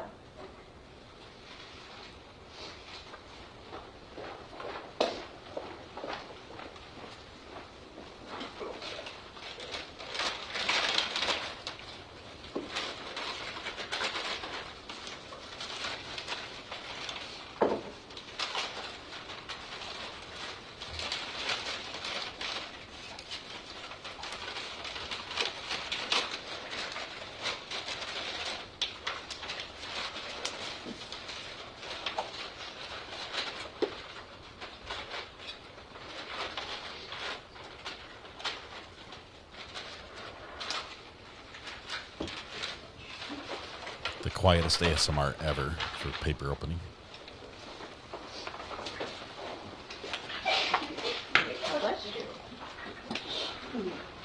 Somebody's sick. For the record, resuming the video, think they're on the prosecution side. At the 19-second mark. So, Investigator Cheers, these are the items that we had just discussed. Yes. Slow pan. As required in some courts, we're not allowed to make sudden movements with the cameras. So we have to do these dramatic you can see the Wells reveals. Fargo logo on the banking envelope. Yes. On this check.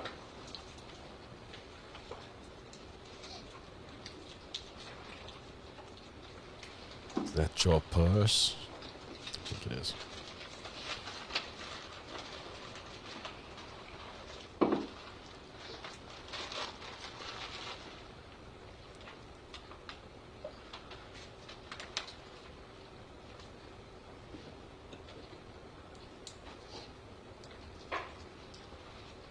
And what are we zooming in on here at this point in the video?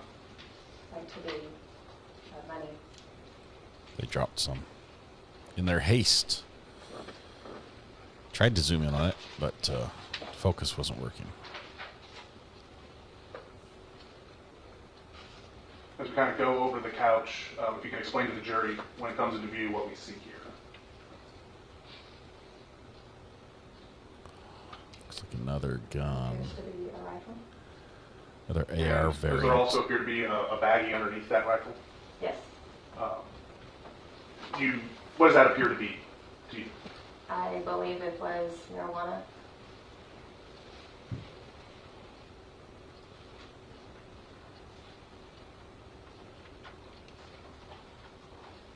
Four stock, little foregrip there.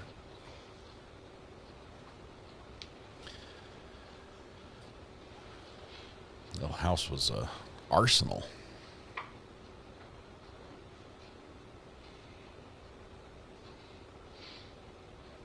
As we kind of zoom into behind the side of the couch here, do we see another dollar bill, $20 bill? Yes. Little bipod for the rifle as well. Assists in prone shots.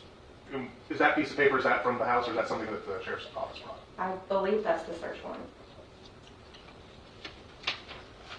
So as we move to the back part of the living room, what room are we entering into through this doorway?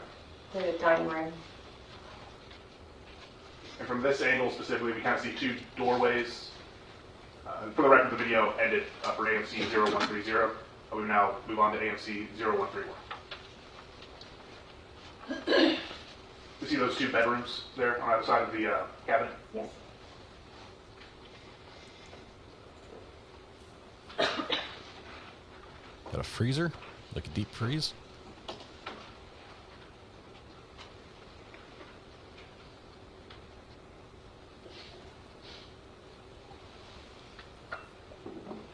Where are we headed to now? The kitchen. These are the ones that were left at the scene. There were others that were left Counter, to the at right, the, looking away from the it. driver's There appear house. to be any sort of restaurant food containers. There appeared to be a Taco Bell package.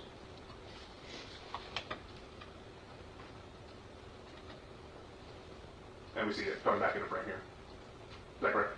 Yes. Now I'm hungry.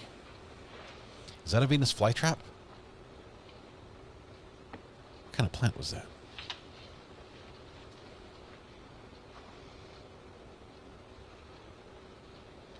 Venus flytrap is native to my state of North Carolina. Buddy the Elf. Shout out Buddy the Elf on the fridge there. I saw that.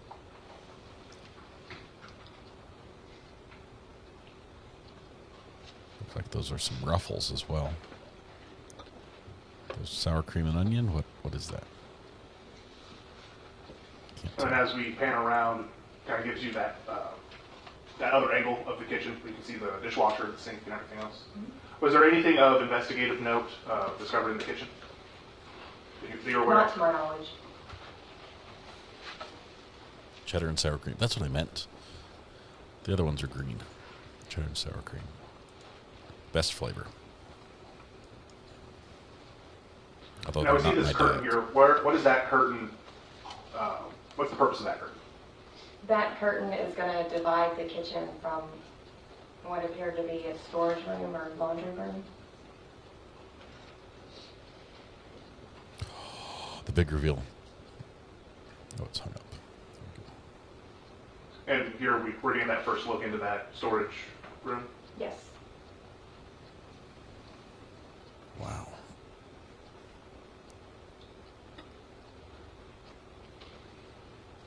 I've got to think that they downsized from a much bigger house. There's just a lot here.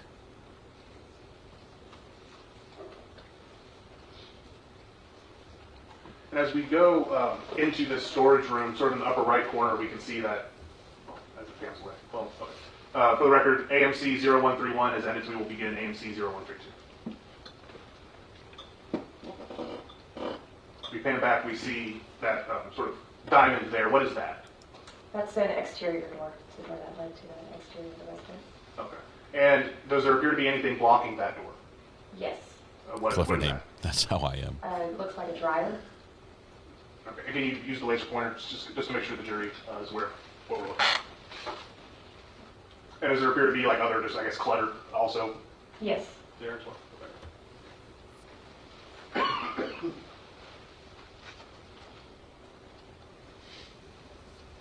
Okay, that does look like it's been pushed over to intentionally block the door, to barricade the door. Did that position of that dryer appear to be where it normally would be in the house? The dryer appears to be pushed out to me. It isn't flush with the wall.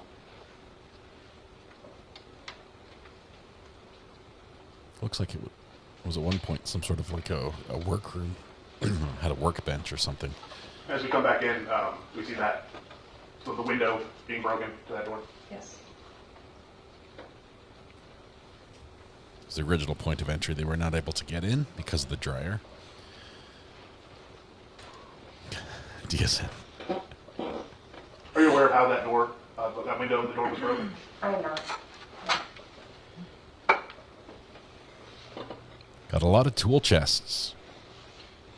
I imagine those are probably full of tools as well. So from here, where do you go? Not cheap. During the recording process? I believe after the storage room, I go to a hallway located on the south side of the residence.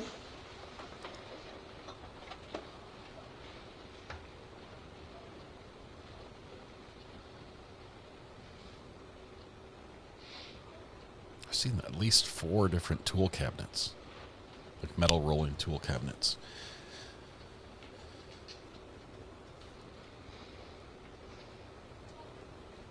Got an Instapot. I have one of those now. And so as we progress back through the kitchen, we see that doorway that leads back to the living room. Yes.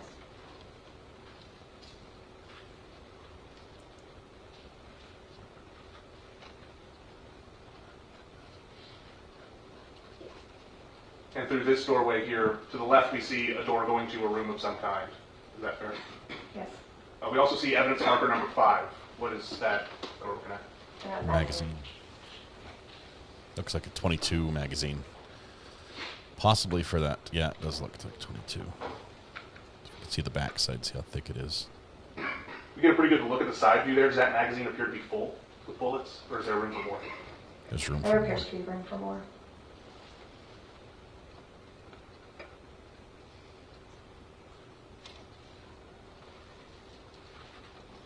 As for the record, AMC 0132 has ended. We will begin AMC 0133.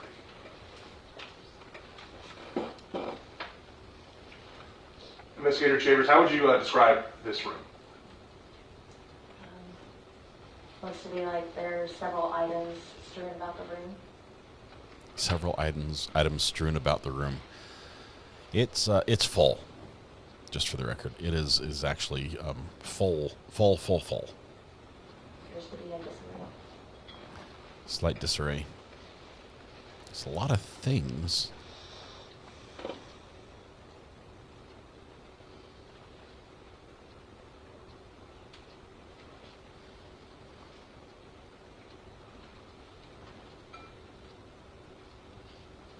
Dr. Pepper.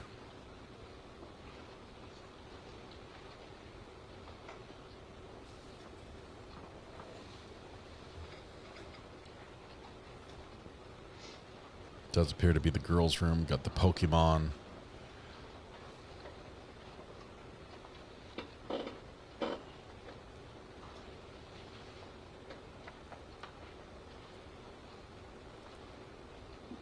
We saw you zoom in a little bit on that bed there. What was the purpose of that?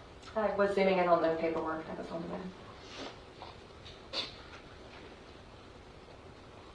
And here, as we pan over to the desk, does there also appear to be some more Taco Bell packaging? Yes. Yo quiero Taco Bell. And what are, specifically at the bottom of the screen, here we see a shot of the desk. What are we seeing here that's of importance? Pee bottles. There are pill bottles and then water bottles that appear to have a yellow fluid in them. And so here, I have a laser pointer myself here. At the center of the screen, is that one of those same bottles? Yes. And then over here in this corner, are those more of those same bottles with the orangish yellowish liquid? I don't know if it's the same liquid, but it appears to be bottles with the same color liquid. Do there appear to be blankets and pillows and things underneath the desk? Yes.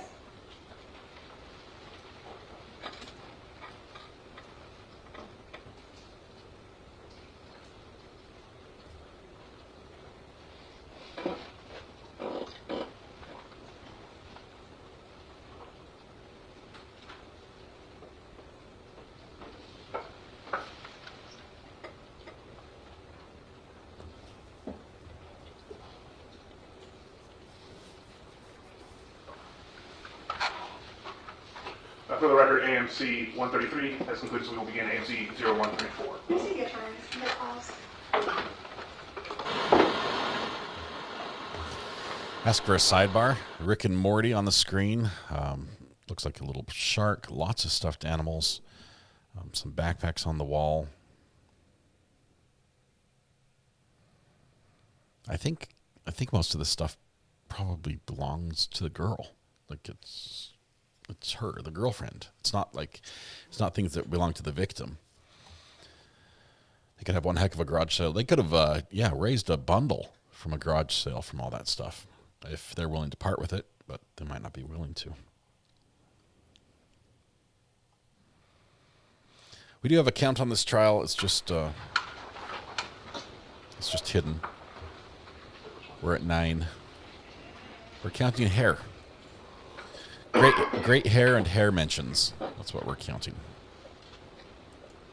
But I'll keep it off the screen until it comes For the record, Judge, we'll skip ahead to AMC 0138. Yes. Okay.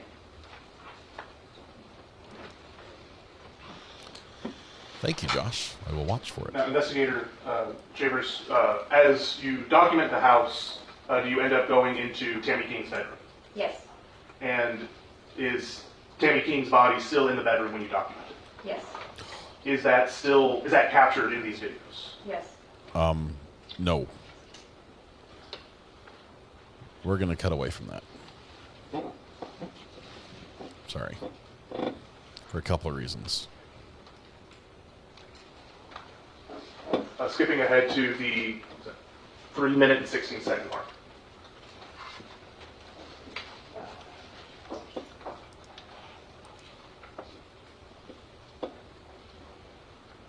So in those other videos, investigator, was that sort of just we saw more of the bedroom, the hallway, and some more storage areas?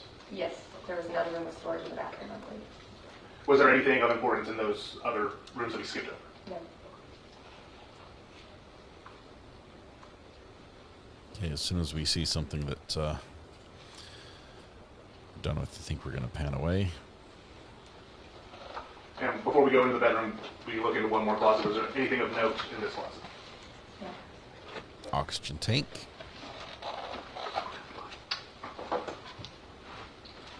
A hat keeper.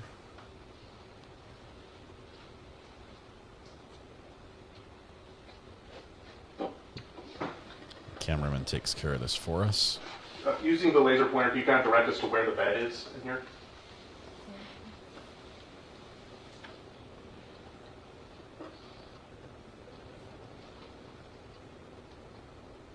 The defendant is taking notes and watching on the screen. I'm not so sure. We see sort of this pile of clothing. Where is Miss King in this room? The decedent is under the sheets located on the bed.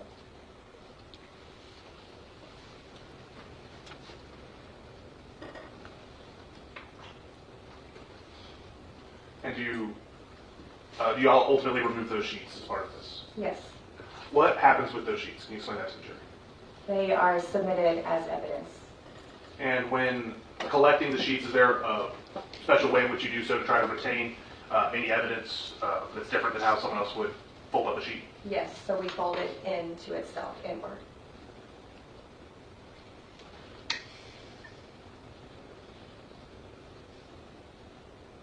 And we're zooming in on evidence marker 6 here. What's that? A bullet. Does it appear to have been fired? No, sir.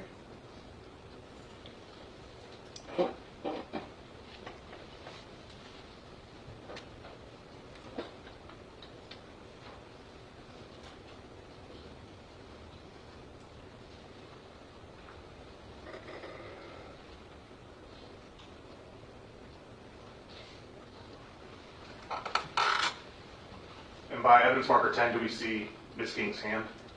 Yes, sir. And as we sort of pan back behind this pile of clothing, do we see the rear side of her body? Yes.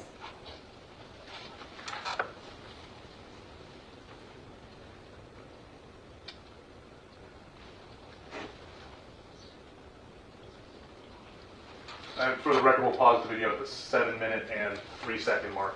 Investigators, viewers, do the rest of these videos depict you removing the sheets from the body and therefore exposing the deceased? Yes.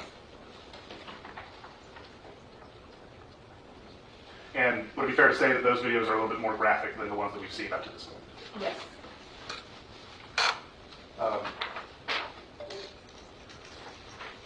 In regards to the fingerprint processing and the videoing of the scene, did you do anything else in this case? I did, yes. What was that? I collected buckle swabs. From who? From Uriah, Urick, and Urick. And do you recognize Uriah Urick today? Yes. Can you please identify him by pointing to him and stating an article of clothing that he's wearing? He's wearing a blue and white striped shirt. May the record reflect that the witness had identified the defendant. The record will reflect. Camera doesn't pick up the blue and white very well. Obtained the buckle swab from Mr. Urick? May I reference my notes? Absolutely.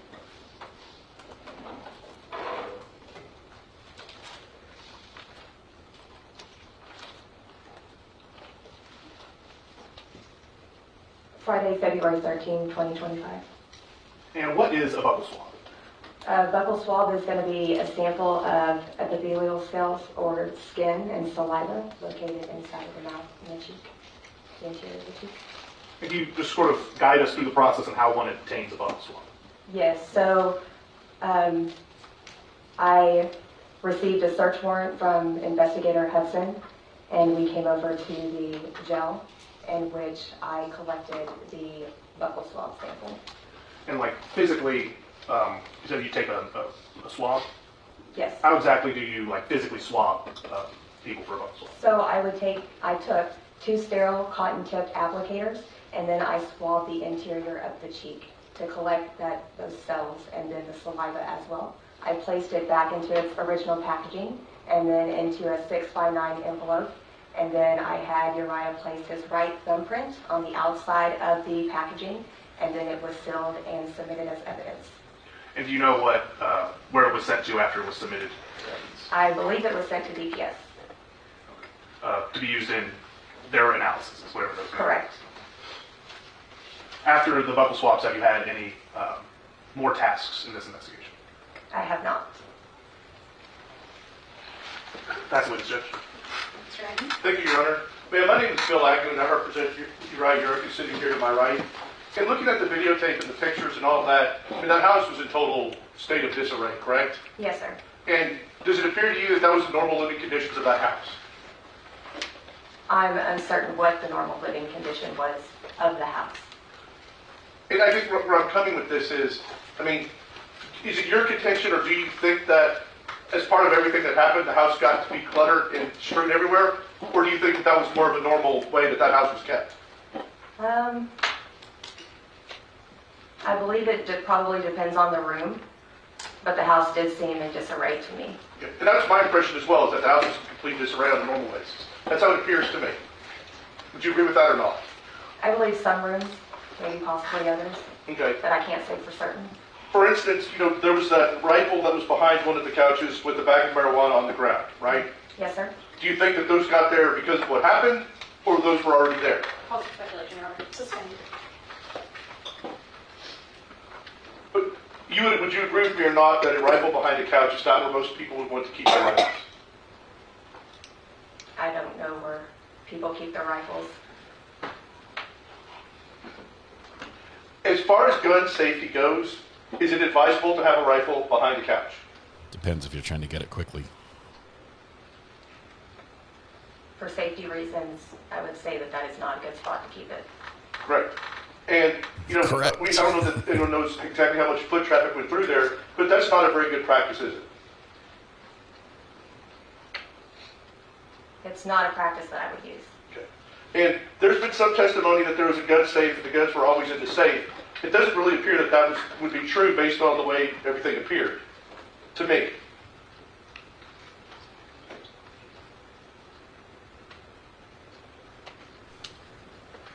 What is the question?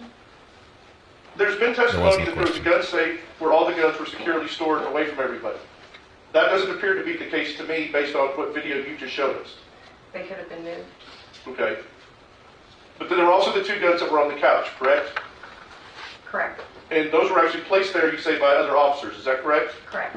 Was either one of those two guns alleged to have been the gun that was used in this incident? I'm not aware of that. Okay. Were there other guns besides those three guns that were found in the house? Yes. Okay. And they were none of those guns were secured, correct? At the time, no. Okay. Do you know how many guns were found in the house? I do not. There was a lot, right? Yes. Okay. And there were a lot of bullets found throughout the house, correct? Yes. And a lot of magazines were found throughout the house, correct? Correct. And there were a lot of pills that were found in the house, correct?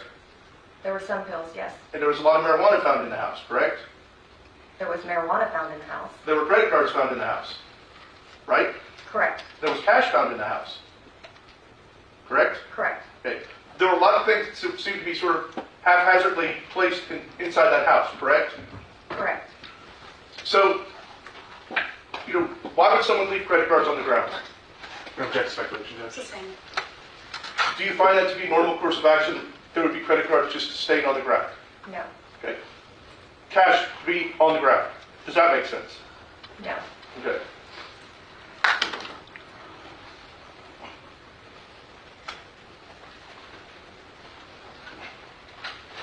There was a safe that was in the house, correct? Yes. And was it wide open when y'all got there? Yes. Okay. It had not been resecured after, before y'all got there, no one had secured it until after the fact, right? We got everything out. Correct. Okay. Do y'all know what was in the safes or not?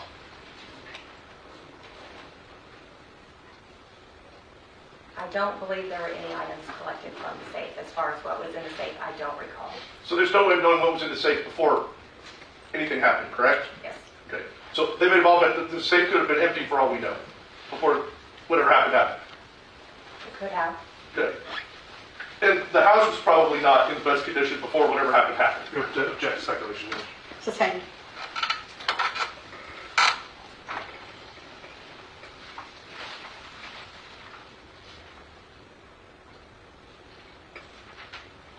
I know they took at least about $10,000. Now, as far as the pills that were found, you probably don't know this, but I'm going to ask you anyway. Do you know if they were pills that were given under a prescription or if they were just pills that were there? I don't know. Okay. But there were a lot of them, correct? There were several pills on the ground, yes. Pass the witness. Okay, thank you. You may step down. Call your next witness. The state called Detective Ashton stop. Bless you. This trial is sponsored by Kleenex.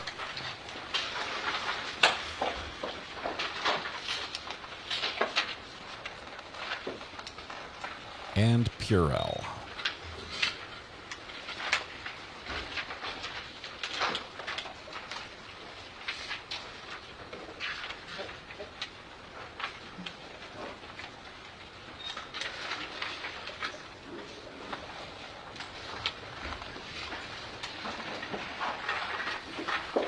Next witness, Detective Ashton Scott.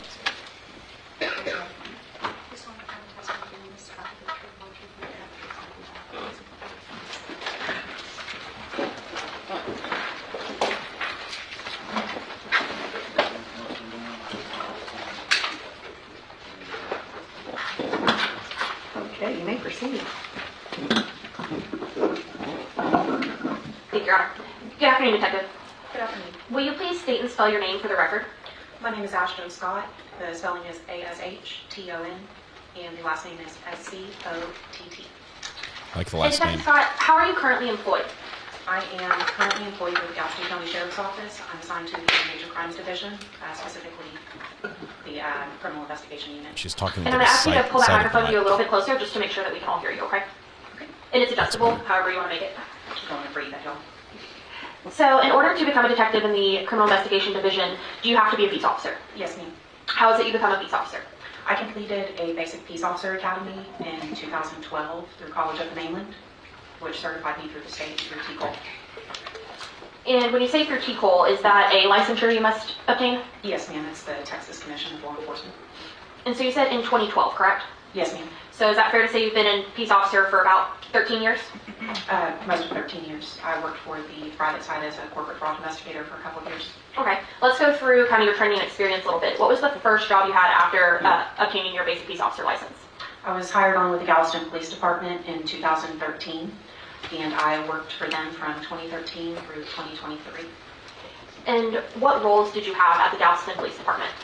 I was a patrol officer, I was a field training officer, I was a detective with the crime scene unit, and then I was a sergeant. So to go through a couple of those. So when you say patrol, is that what we think of as the normal officers who are out and about on the street? Yes, ma'am. Patrol is your first level of response to if you need any type of police assistance, anything from a noise complaint to a homicide or robbery. And then the next thing you said was an FTO. What is that? A field training officer is the officer that trains the new hires to be patrol officers. So is it fair to say you help train the rookies? Yes, ma'am. Okay.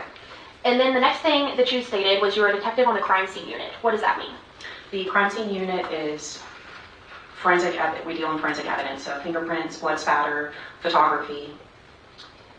And we've heard from Investigators Crow and Investigator Chavers from the Sheriff's Office. Would that be the equivalent role of what you were at GPD? Yes, ma'am. Okay. And then the last thing you stated was you were a sergeant. What was that role? I was a patrol supervisor. There were approximately, it fluctuated, but there were approximately 15 officers on my shift, and I was their supervisor. I was over scheduling and making decisions on major scenes. And how long were you in that supervisory role? 3 years. After that 3 years, did you remain at GPD or did you go somewhere else? I left. I went to the private sector. I was a corporate fraud investigator for financial crimes and internal fraud. What does a fraud investigator mean? What did you do? You investigate if there is fraud anywhere from forged documents, forged signatures, money laundering, theft from the company, anything that would fall under that. And is that fraud investigation, does that ever correspond with something that law enforcement does? Oh, yes, ma'am. And can you give me an example of that? Why would law enforcement be involved in some fraud investigations? Perjury, for example, if you have a forged signature, especially if there's a theft of funds with that. So fraud is identity theft, is the theft of money, and that is very much a law enforcement concern.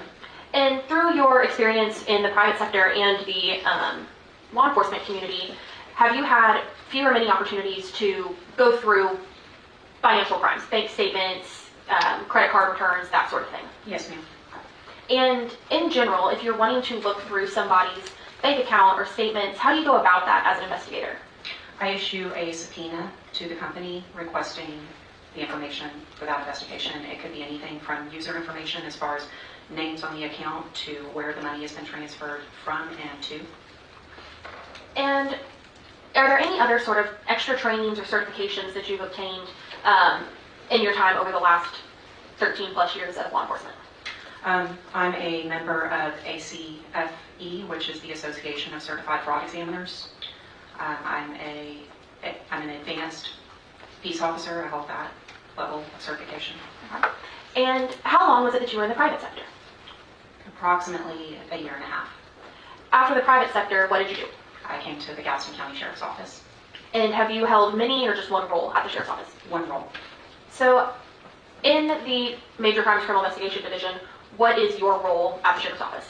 I'm a detective for our Major Crimes Unit. So I investigate anything from sexual assault of a child, homicide, robberies, and financial crimes. I do still investigate fraud. And does your background as a fraud examiner help you in investigating some of those fraud type crimes? Yes, ma'am. I think the more experience you have with anything, you know what to look for. I'd like to bring your attention to February 7th of 2025. Do you recall that date? Yes, ma'am. What were you doing on that date? It was a Friday, and I was working. At any point, did you get called to a scene? I learned of a major investigation where the victim's financial accounts had potentially been compromised. I was tasked with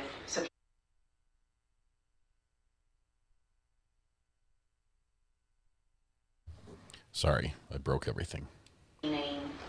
Some of those financial institutions and companies for information as far as the transactions on those accounts. And what companies did you subpoena? The initial one that I was tasked with subpoenaing was Chase Bank. I issued a subpoena to them with the victim's information, and they came back and told me that they had no accounts for the victim. Her name was Tammy King. After I issued a subpoena to Chase, I issued another one to Block Inc., which is the corporate name for Cash App. And for those of us who may not know, what is Cash App? Cash App is a peer-to-peer money transfer service. So they facilitate the transfer of money from one person's bank account or credit card to another person's. They're the middleman. And can you also leave money in your Cash App, or do they maintain in bank accounts? You can leave money in it, yes, ma'am. Okay. And so you reached out to Block Inc., and what accounts did you do a subpoena for? Ms. Tammy King. Okay. And did that come back with anything? Yes, ma'am. I issued a subpoena to Block Inc. They, on the same day, returned the information. The return had Ms. King's information, her identifiers, and it had accounts that had been linked to her Cash App account. And also it had a list of transfers of money coming into her account and money leaving her account. Okay. And before we kind of get into what that Cash App gave back to you, were there any other subpoenas that you sent out? Initially the Chase Bank, then the Cash App, and then a Wells Fargo account. And did you receive back any information from Wells Fargo? Yes, ma'am. Okay. And was that also in relation to Ms. King? Do you mind if I have a few minutes? Absolutely. Feel free to refresh your memory, and then once you feel refreshed, look up at me. I'm feeling refreshed. Are you feeling refreshed?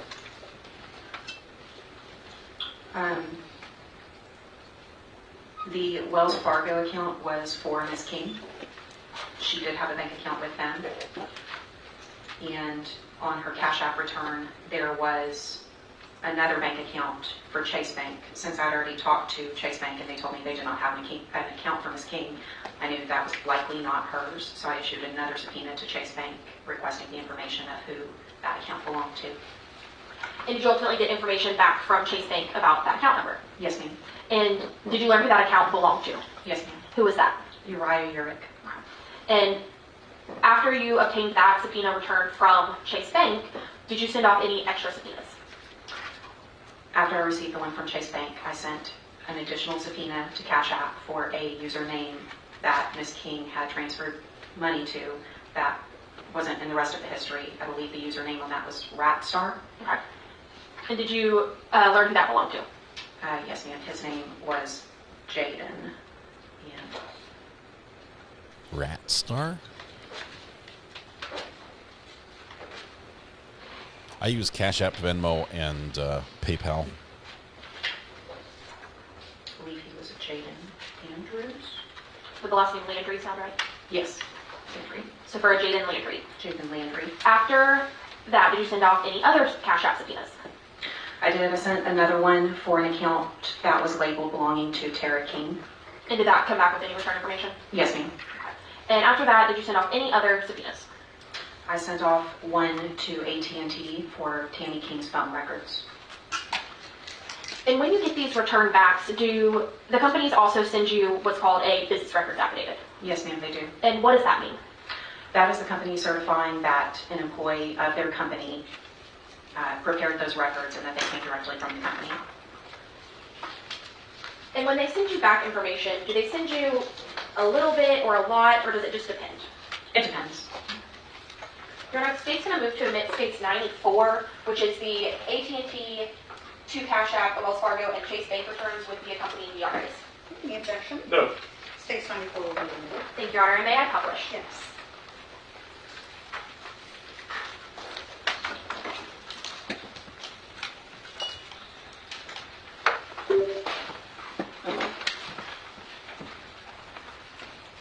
Detective Scott. I want to start with the Cash App return for Tammy King.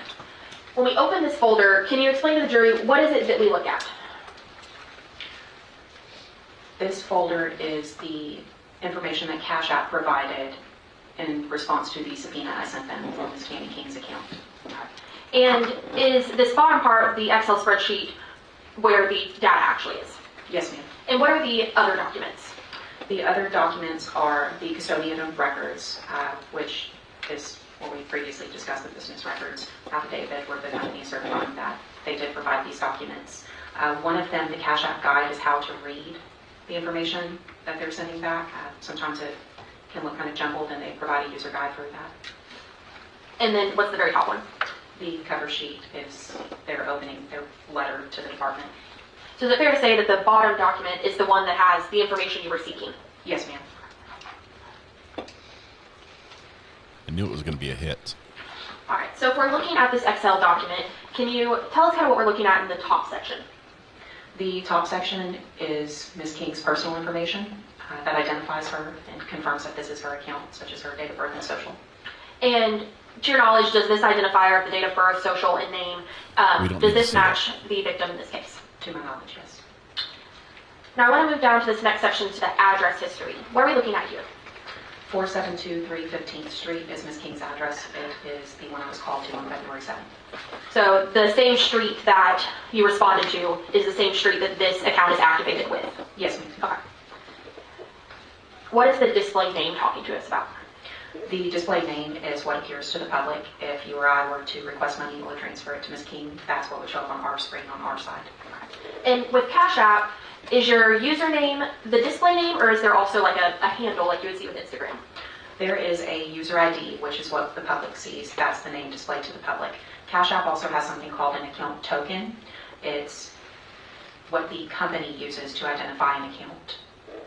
For example, there may be many Tammy Kings out there, and they could all have their name on the account, that display name. However, the account token is specific to that account, and that's what the company uses to identify that. And can you tell when the this account was created by Ms. King? It looks like it was created November 29th of 2020 is when data first started being entered to her account and saved. And as far as that customer token or anything like that, when's the last time there was any data on that portion of the account? Sorry, say again. I'm sorry, I asked that poorly.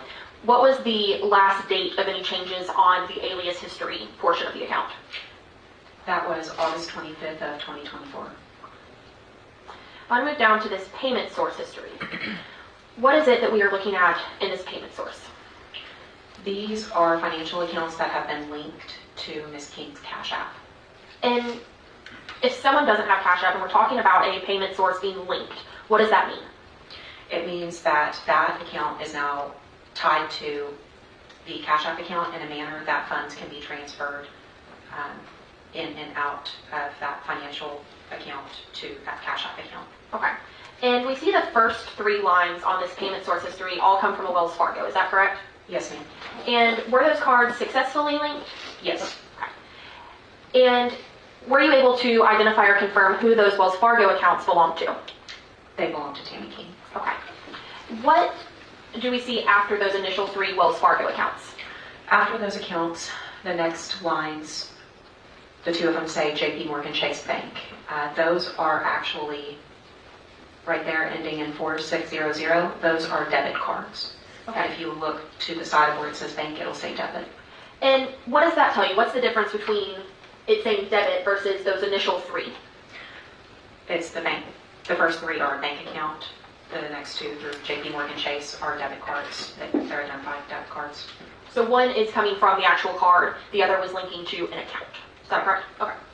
And what was the linking result for those 2 debit card? It didn't work. If you look, it says error, suspected fraud. Now, through your time as a fraud examiner, how do places such as Cash App alert or say that something is suspected fraud? I don't work for that company, so I can't testify to exactly what their methods are, but it is fairly common for there to be automated things in place, such as if names don't match on accounts, that they'll flag it and they won't link immediately. So for example, if Tammy King's account was adding a card with somebody else's name, it may flag it. Yes, ma'am. Now, those 2 debit card numbers, is that the same number tried twice, or what are we looking at? I believe it's the same number tried twice. If you highlight those 2 and scroll to the right, it'll actually show dates and times of the attempt. So right there, it appears that it was tried twice. Right there under created app, those are the dates and the times, and since there are 2 different times, it was tried twice. Okay. And are you familiar with what UTC time is? Yes, ma'am. I'm sorry? No, go ahead. Coordinated Universal Time. It is the worldwide standard that all of our time zones are based off of. And is UTC time and Central Time the same time? No, not at all. Do you know how many hours different UTC time is from Central Standard Time?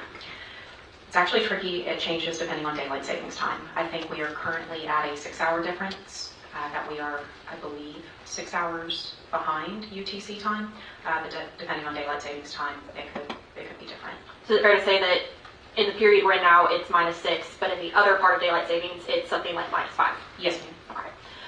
So if during this period of time it'd be -6, are you able to tell us what time these transactions were? If those transactions are clocked on UTC time at February 6th at 12:14 a.m., then they likely, our time occurred February 5th at 6:14 p.m. So 6 hours previously, it would have been on the evening of February 5th at 6:15, correct? 6:14. 6:14, I apologize. And so that's on both of those, or they tried at roughly the same time? Yes, ma'am. Okay. And you said both of these ultimately were unsuccessful, correct? Correct. Now, here is this next section. What do we see? That is another attempt at linking a financial account to Ms. King's Cash App. And was this one successful or unsuccessful? Yes, ma'am, it was successful. And can you tell us at what date and time this one was? UTC time, February 6th at approximately 12:11 a.m. So in our central time, February 5th at about 6:11 p.m. And I know earlier when we were talking about days, you arrived to the scene on Friday, February 7th, correct? Yes, ma'am. So what day would February 5th have been? Wednesday? So these transactions are occurring at about 6 p.m. on Wednesday, correct? Yes, ma'am. Sorry, I keep making you do math. Okay. All right. Now we get down here. What does this line 64 mean? Attempted peer-to-peer payments. And are these payments, do they go in most recent to oldest or oldest to most recent? It looks like they are going most recent to older. And now when you issue Cash App subpoenas, are you getting the entirety of somebody's Cash App history, or does sometimes you only get portions? I can't testify to that. Whenever I asked for February. So I believe the company gave me everything they had for February. Okay, so it's possible Pretty sure that there we're already could have been going other months of transactions, but we 1.25 specifically speed. subpoenaed February. Yes, ma'am. Okay.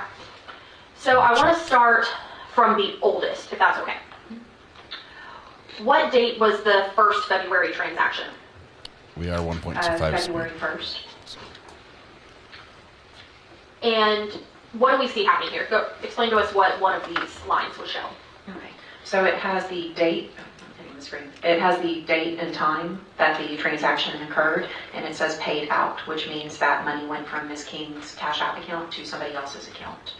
And then the next column is how much money she sent them. Okay. After how much, what do we get to? We have a note that can be placed on the transaction. This one says Taco Bell, so whatever reason that she sent that money for, she noted Taco Bell. Okay. And then we move forward. What are these next lines? That is Ms. King's name, and then those are account tokens, and then cash balance. I would need to see the top of the column. Okay. That.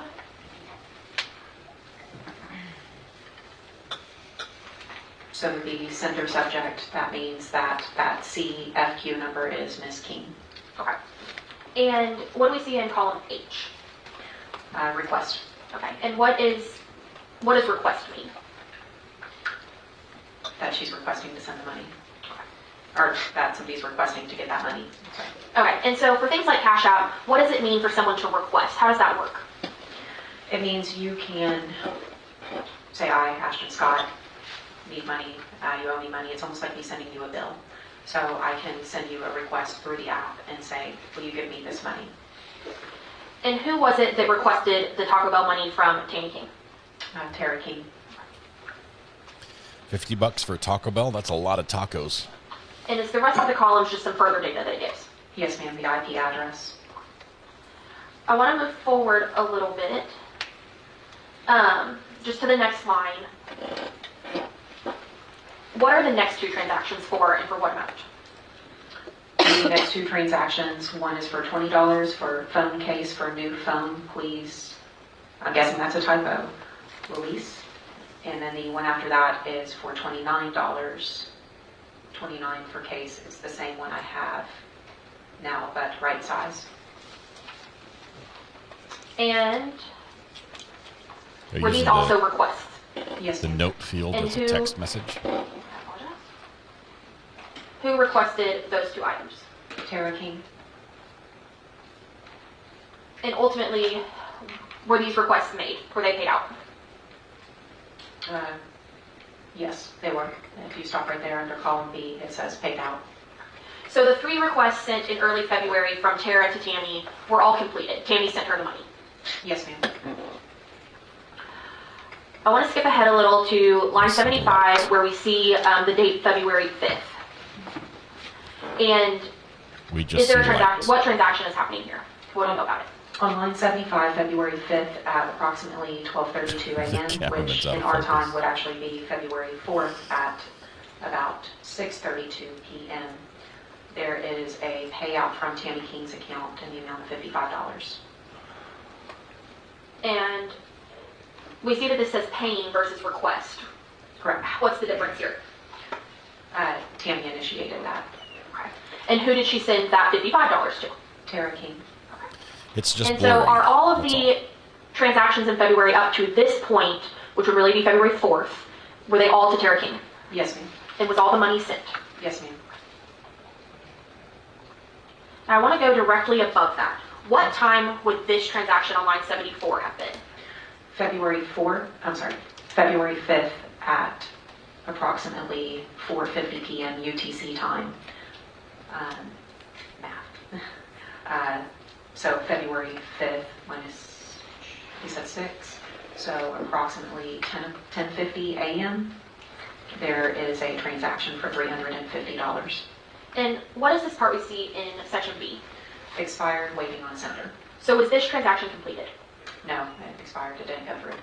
And whose account did this transaction come from? Miss Tammy King. And who was it to? Somebody with the username Ratstar.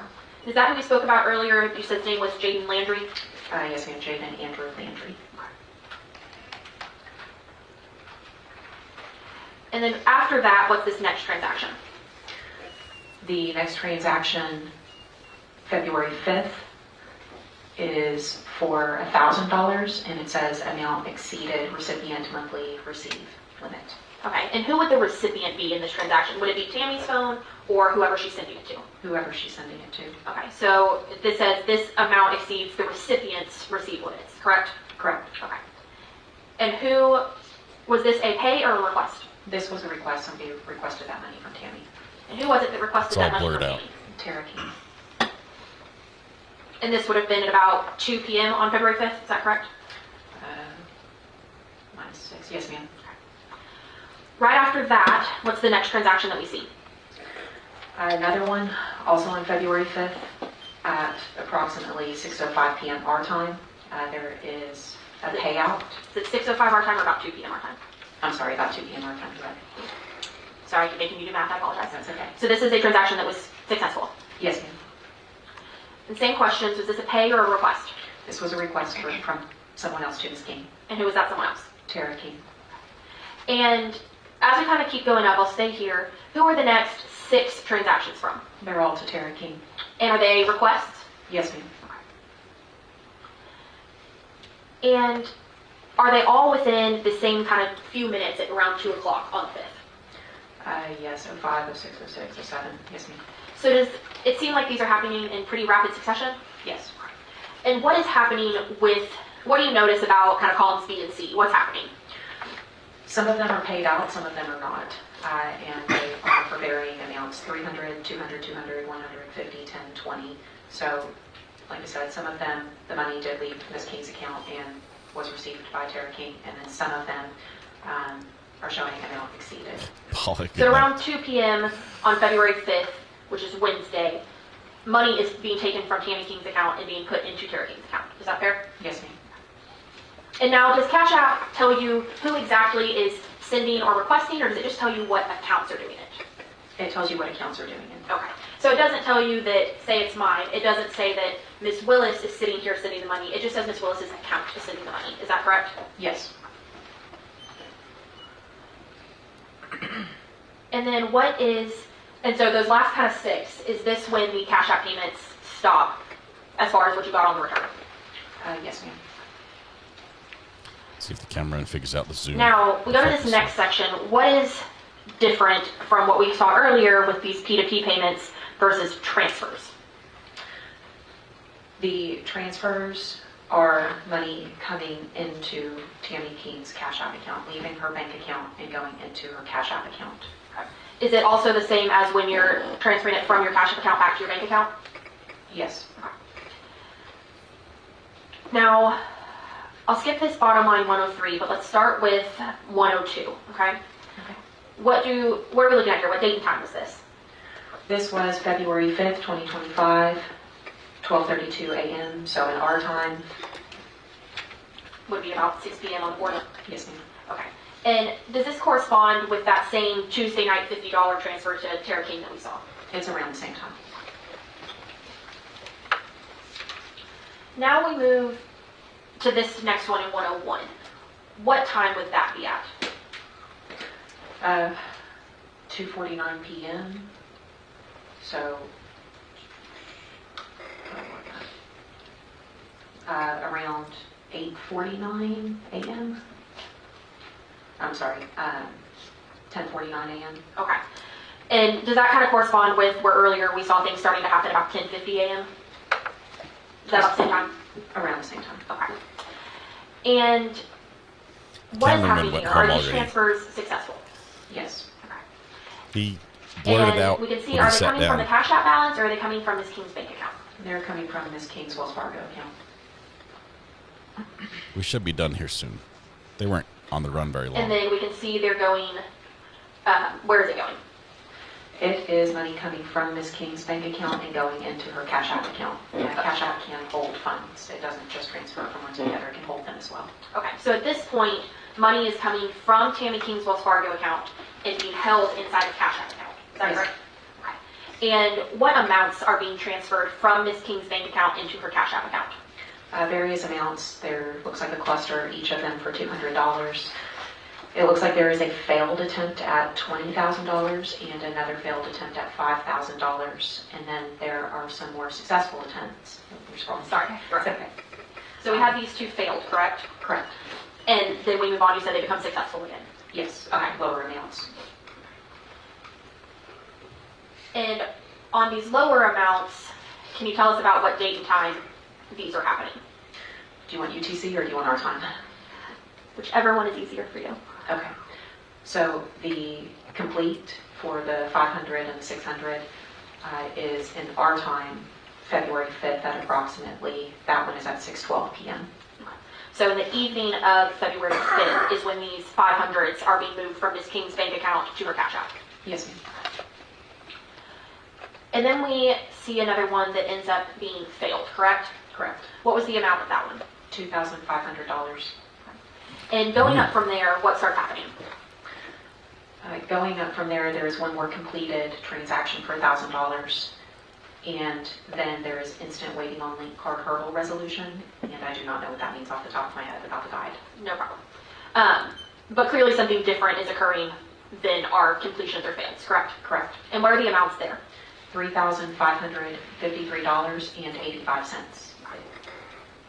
So at this point, is it fair to say a substantial amount of money has moved from Ms. King's bank account to her Cash App? Yes, fair amount.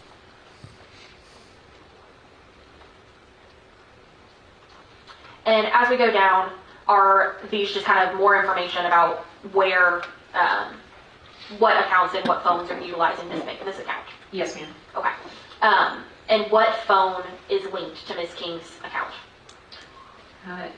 It looks like the Moto G Stylus 5G. There's two of them. One says 2022, one says 2024. Is the 2024 the most recent one? Yes, ma'am. Okay. And then on the second page here, is this just more data that comes from Cash App? Yes, ma'am, it is. Okay. If you go back up, I would like to show you something to where the $3,553 was. We're just going to take their word for them that this is what we're seeing on the screen because the cameraman If has you go over how those blurred it two all are on different, accident. those top two, go over some more, and some more. Right there under column F, it says cash out. So cash in is money coming into Ms. King's Cash App account from her bank account, and cash out is someone attempting to transfer money out of her Cash App account. Okay, so this is the money that is in Ms. King's Cash App account is now being attempted to go elsewhere. Yes, ma'am. Okay. And those, it looks like something held them up. Is that correct? Correct. Okay. Lots of money came out. That's all we know. You also did a Cash App for Tara King. Is that correct? Correct. Go ahead. Take your time. The name on the data for Ms. King's Cash App account, there was a user token, Cash App token.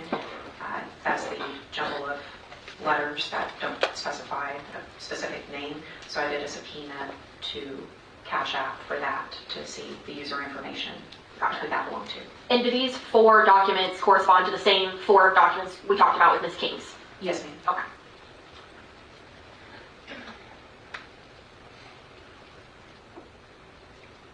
All right. So here, what address do we have on this account? 4723 15th. And what is this user's display name? Tara King. And when was Tara King's Cash App created? It looks like March 13th of 2024.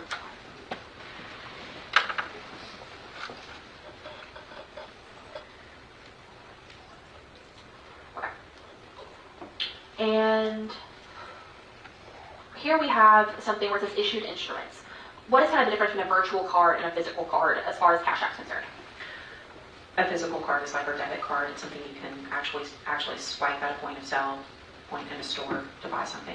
And so is that something that Cash App and these other P2P companies will issue a physical card? Yes, ma'am. Like a debit card. Now, we see here that Tara King also has the same section of attempted P2P payments, correct? Yes, ma'am. I want to go to these same dates we were looking at in that February 4th to February 7th range. Does this line item 67 seem to correspond with what you could see on Tammy King's account? It's around the same time, that few days of question.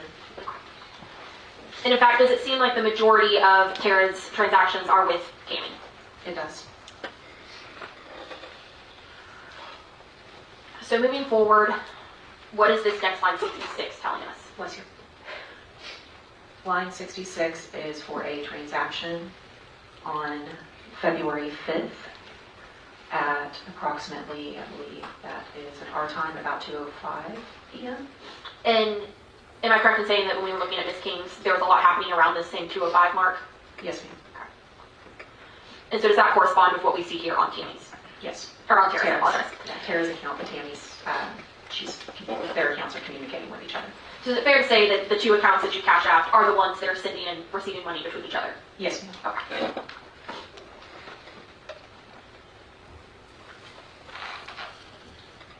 Well, I guess you could just turn off the camera and leave the audio going. So with Wells Fargo, is this how they send you their documents? Yes, ma'am. Okay. And for the most part, are they the same style of documents that Cash App sends? Is that pretty common for financial institutions' returns? It's similar. They'll do a custodian of records or a business records affidavit certifying that the company is releasing those to us. And what sort of information does Wells Fargo give you? Wells Fargo gives me the name and address on accounts. It's whatever I ask for, but they give the name and address, and then they give the transactions. And when you subpoenaed Ms. King's Wells Fargo account, you said that that account matches the one that's linked to Ms. King's Cash App, correct? Yes, ma'am. And were you able to also see that through her Wells Fargo returns? I believe there were some transactions. Now we also have this JP Morgan Chase, correct? Yes. And earlier you were explaining to us how you subpoenaed this information. Will you remind us where you got the number to subpoena for JP Morgan Chase? The JP Morgan Chase account showed up on Tammy King's account as one that was being attempted to link to her Cash App account. For the debit card, it actually said JP Morgan Chase Bank. For the bank account, it didn't say the bank name, but it did have a routing number. Bank account and routing number, pretty standard whenever you're making transfers. I searched the routing number and discovered that the routing number also belonged to Chase Bank. And so when you subpoenaed those numbers through Chase Bank,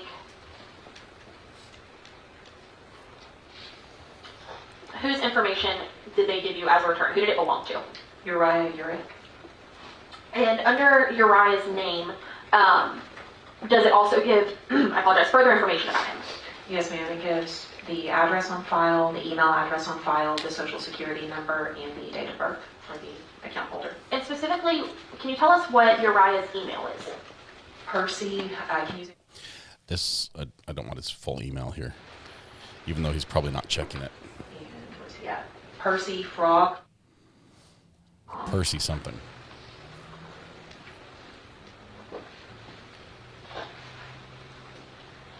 And does this also give you, does this give you the debit card number and the account number that you were looking for? It does. It gives me the debit card number ending in 4600, which was the one on Ms. King's Cash App. Okay. And so you said that does match Ms. King's Cash App attempt? Yes, ma'am. The cameraman is scrolling on his phone right now. All right. So once you obtained all of these records, do you go through them? Yes, most of them. And is that the majority of what you looked at, these transactions that were going back and forth out of Ms. King's account? Yes, ma'am. Okay. And through your training experience as a fraud examiner, was there anything that stood out to you or was of concern about what was happening? I did go to the original scene. I did see Ms. King. She was deceased, and it looked like she had been that way. It was fresh. So whenever I received the Cash App returns and saw the dates of the transactions and the attempts at linking accounts to that Cash App account, it seemed like it had occurred around the same time that Ms. King died. So why, through your experience, would that be concerning to you? I know it may sound like a silly question, but what about that raises alarms as an investigator? That around the time she died, somebody was trying to take her money. And was whoever that was actually successful in taking some of her money? Yes, ma'am. Other than going through all of these subpoenas and issuing them, was there anything further that you had involvement with in this case? Yes, ma'am.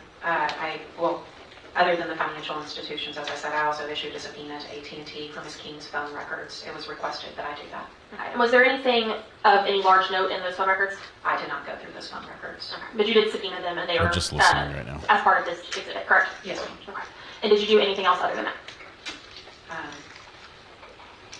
I went to the scene. Anything else as far as something you were tasked with, or did that complete your part of the investigation? That completed my part.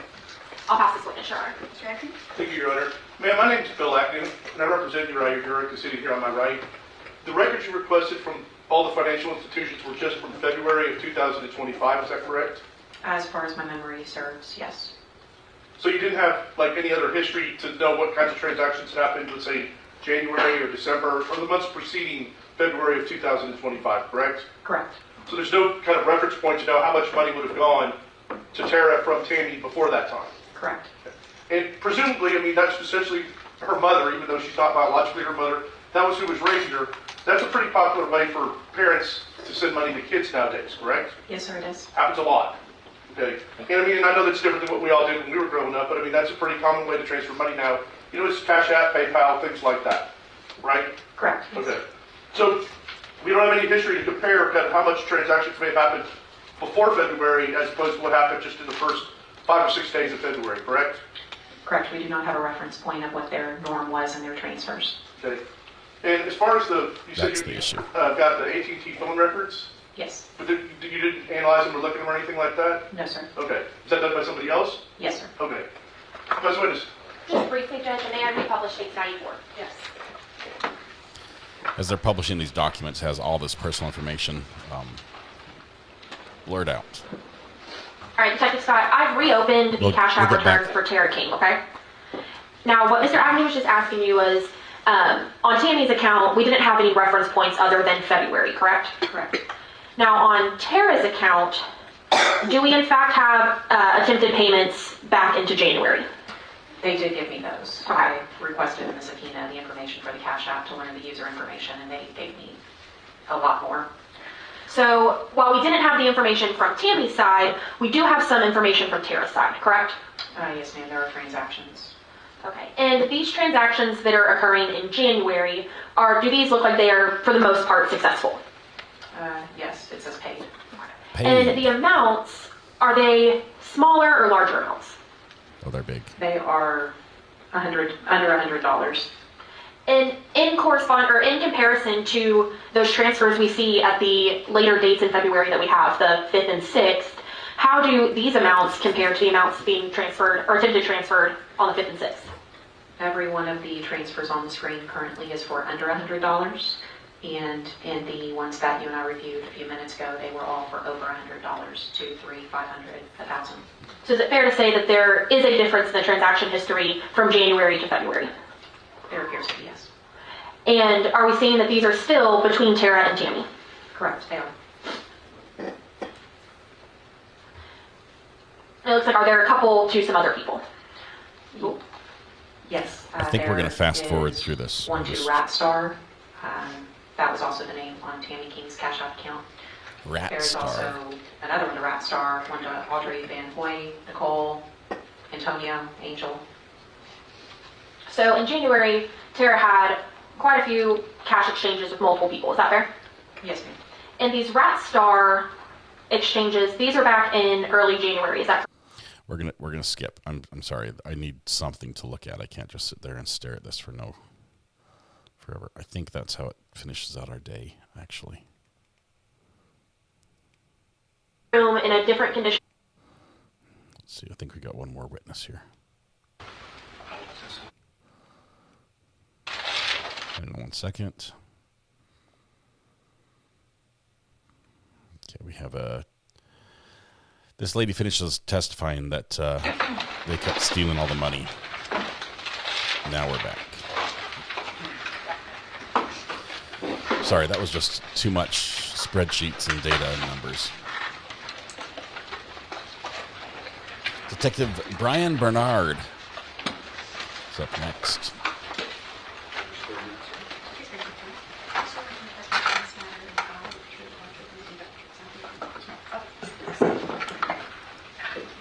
We've got the gist of it. The money went to Tara. The money went to the defendant.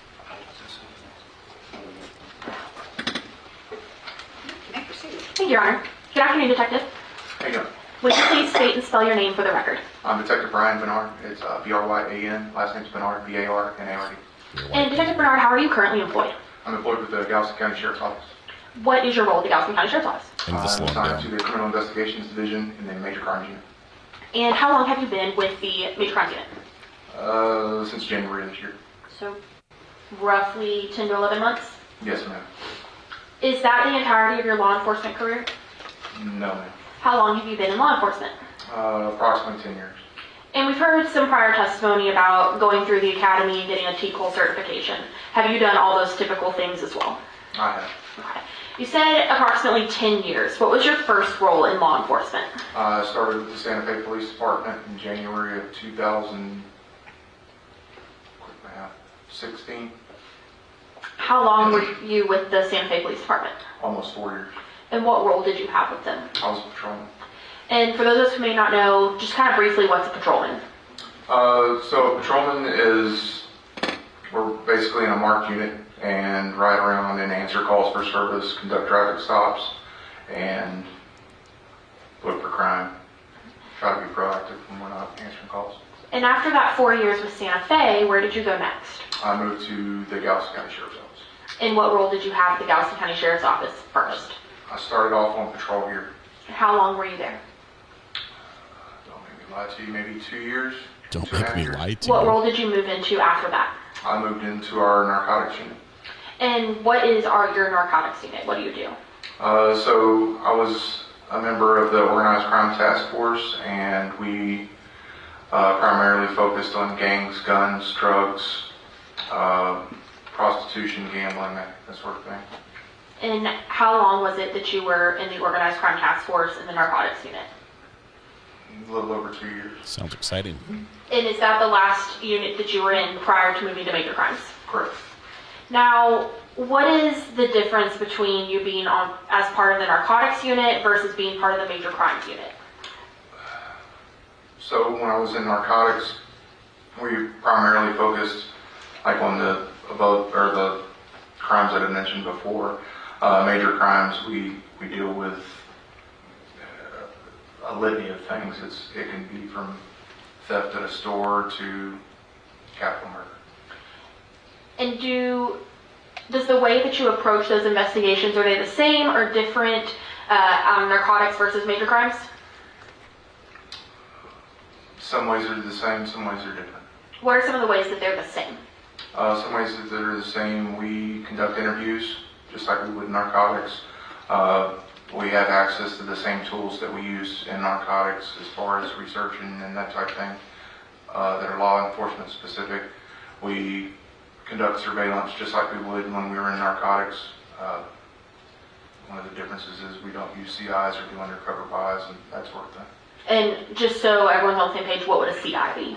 Confidential informant. Okay, and that's something that you would typically use in the narcotics unit, but not in major crimes? Correct. Okay. I want to bring your attention to February 6, 2025. What were you doing on that day? I got a call that there was a suspicious death in Bay Cliff. I was actually asleep when this all went down. That was about to be my question. You said you were actually asleep. About what time did this call come in? Roughly midnight, a little after. Okay. So would it be after midnight then on the February 7th, that Friday? I don't remember the exact date. Can I look at my report? Absolutely. If you want to refresh and then look back at me once you're refreshed. Yeah, stand by. We should have a refreshed counter too. Phil, this is when your app would come in quite handy. Count multiple things at once. This is the fourth time I think she said, look up when you feel refreshed or something. A little after midnight on February the 8th. That's what I wrote in the report. I may have missed the date. No problem.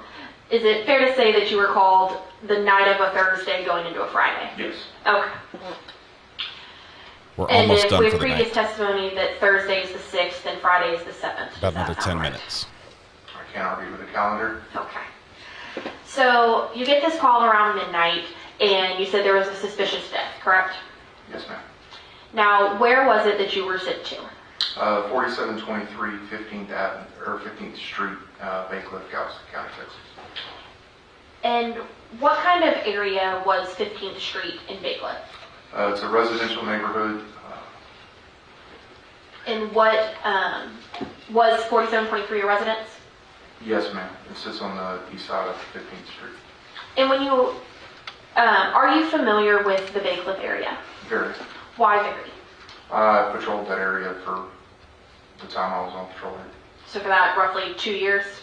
Yes, ma'am. It's a pretty small town. So. And so you said Bay Cliff's a pretty small town, correct? Yes, ma'am. And is Bay Cliff part of kind of an area? Their sheriff's office refers to it as the Bay Shore. And what all is included in the Bay Shore? Bay Cliff and San Leon. And how familiar are you with the Bay Shore as a whole? I'm very familiar. And is it for those same reasons for your time on patrol? Yes, ma'am. And narcotics. Okay. So from your time in narcotics, you also got familiar with the Bayshore, is that fair? Yes, ma'am. Is the Bayshore somewhere where narcotics is pretty prevalent or not very? I would say it's pretty prevalent. Once you arrived at 4723 15th Street, can you tell the jury what it is you could see? So there were, excuse me, there were patrol cars that were already there. Obviously, they were first on scene. They contacted the on-call detective, who was Detective Hudson, and which is where I got dispatched to head out there. When I got out there, I made contact with Deputy Tausch. Okay. And when you made contact with Deputy Tausch, what was the first thing that you did? I got briefed on what he had on the scene, and then I made contact with Detective Hudson, who got there a few minutes after I did. And what was it that you and Detective Hudson started doing? We made contact with Terry Ayden and conducted an interview with him inside my unit. And without telling me anything that Mr. Ayden said, did you learn his relationship to anyone within the home? Yes, ma'am. And what was that? That he was the former brother-in-law, now boyfriend of Tammy. Okay. That's a good way and to did you describe learn who all lived inside that residence? Yes. Former brother-in-law, now boyfriend. After you made contact with Mr. Ayden, what was the next thing that you did?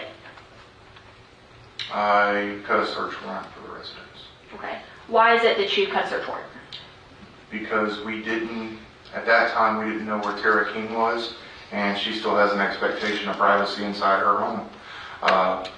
And we wanted to search her room as well as the rest of the residents, and since she was not there to give consent, we had to write a search warrant for the entire property.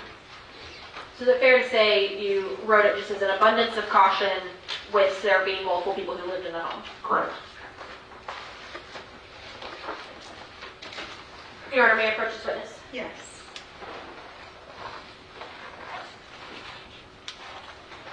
I'm approaching you with what's been temporarily marked as States 99. Without telling me what it is, do you recognize this document? Yes, I do. How do you recognize it? I wrote it. You wrote it. Has it been changed or altered in any way other than the exhibit stickers added by the state? Not to my knowledge, no. Okay. Your Honor, may the state move to admit States 99? Objection. States 99 will be admitted. And Detective Bernard, what is States 99? That's the search warrant I wrote for the residents. And can you tell us that address very quick? 47 County, Texas. And is that a photo of the residence? It is. Now, once you obtained this search warrant, did you execute this search warrant? Yes. And for those of us who may not understand, what does executing a search warrant entail? So executing a search warrant is where it gives law enforcement permission to enter a residence and search the residence. Typically there's a process to doing that. Our crime scene guys have to go in and photograph everything before we search the residence. That's typically after everybody's out of the house. So after crime scene went in and did their initial documentation, do you enter the house? Yes. And can you tell us what you observe upon entering the house? So when you walk into the house, you immediately walk into like the living room area. To me, it looked like the place had been burglarized. There were things thrown on the floor. There were guns kind of stacked up against the wall. There were a bunch of cards and papers on the floor. And then I walked into there's like a little dining room area and then a kitchen. I walked into there, and then off to the south of that dining room, there's a bedroom that looked like it belonged to Tara. It's pretty gross. Why do you think it looked like it belonged to Tara? It was full of a bunch of like young girl stuff, like dolls and Dolls and And when you stuff. say it was gross, what do you mean? There was old food, there was bottles full of urine, there was just stuff, and it was nasty. I've been in cleaner dope houses. Okay. And was Tara's room in a different condition than the rest of the house? To me it was, yes. Okay. After going in Tara's room, where did you go next? Moved to the master bedroom where Tammy was at. And what did you observe inside the master bedroom? That room, there was a bunch of clutter. I would call it organized chaos inside there. Tammy was laying kind of across the bed with her head on the west side of the bed. She was covered partially with some sheets and then had a bunch of like sheets and blankets wrapped around her head. And did the way that the sheets and blankets were, did that seem natural for somebody laying in bed or something else? No, it was completely opposite of what you would want to be laying in bed with. Okay. And what else could you observe about Tammy? She was nude. I could see that she had had some lividity on the bottom of her skin. What does that mean? So when someone dies, their blood pools to the lowest point. And is that something that is visible to the eye? Yes. And through your training experience, have you seen individuals with lividity before? Yes. And when you see lividity, is that something that you see immediately after death, or does it take a while to occur? It takes a little while for that to happen. And when you first walked in, was there anything else that you observed about that master bedroom? The gun safes were open. They had I can't remember if there was one or two, but there was a big safe against the wall.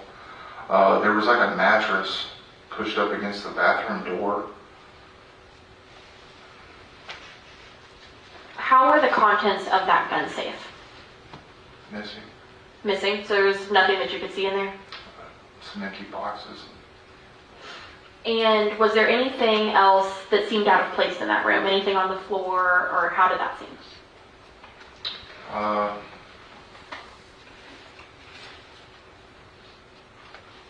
Not that I can recall right offhand. Okay. But you do recall that the gun safe was open and appeared empty? Yes. After you made observations in that master bedroom, what was the next thing that you did? I went back outside and spoke with Sergeant Stevenson, I'm sorry. And we had received information that Tara and Uriah were possibly in the League City area. So we left there to go attempt to locate them. Okay. And when you were attempting to locate, how do you attempt to locate somebody? What were you doing? Open our eyes, we'd look around. We followed an exigency ping on a phone. I didn't have the ping. So is that how you just learned to go to a certain area? Yes. And what area of League City were you in? 518 and Highway 3. Okay. And while you were there, were you sitting in one place or were you driving around, or both? We were driving around. Okay. While you were in League City, did you ultimately locate Tara or Uriah? I did not. Okay. After you drove around League City, what was the next thing that you did? Almost done, guys. Left there and went back to the house where photographs are still being taken of the house. We were executing the search warrant. At that time, we left there and went and spoke with Shauna Pridgeon. Okay, and who was Shauna Pridgeon in relation to anybody involved? Uriah's mother. Okay. And who went to speak to Shauna Pridgeon? Myself and Captain Miller. Was Shauna the only individual you made contact with? No, sir. Or no, ma'am, I'm sorry. It is all right. And who was the other person or people that you made contact with? His stepfather. Okay. Do you recall his name? Joshua, I believe. Okay. And without telling me what anybody said, what were Shauna and Joshua's demeanors? Joshua is a little easier to describe. He was kind of quiet. He just kind of stood back while we spoke with Miss Pridgeon. She was upset, obviously, as any mother would be. So She didn't really know what was going on at the time. So reasonably upset. Yes. While you were speaking to Mr. and Mrs. Pridgeon, did you receive anything from them? We got a picture of a Cash App where I guess some money had been entered into his account, or to Uriah's account, his Cash App account, and then immediate withdrawal. So some information about Uriah's financials, is that fair? Yes. Okay. After you left the Pridgeons, where did you go? I went back to the original house. And what happened once you arrived back at the home? That they were collecting evidence then. When you say they, who do you mean? Our crime scene. While they're collecting evidence, what are you doing? At that point, I'm helping them to see if there's any other evidence that we may see that our crime scene guys may not have seen. So we're going through and assisting with the search of the residence. And was there anything that stood out to you as you searched the residence? So when we went in there, there was a bag of dog food on the floor. I thought it was really weird. The dog food was cut open and just kind of left open, like somebody was leaving a dog there. There was like 2 or 3 water bowls, but there wasn't a dog. So that stood out to you, that there was dog food and no dog? Yes. Okay. Was there anything else that stood out to you as you searched the home? Detective Rodriguez found a letter. It was pretty weird. Okay, and I like this guy. is that a letter that was located where? In Tara's bedroom. It's weird. Found a weird letter. And after that, what's the next thing that occurred or that you observed?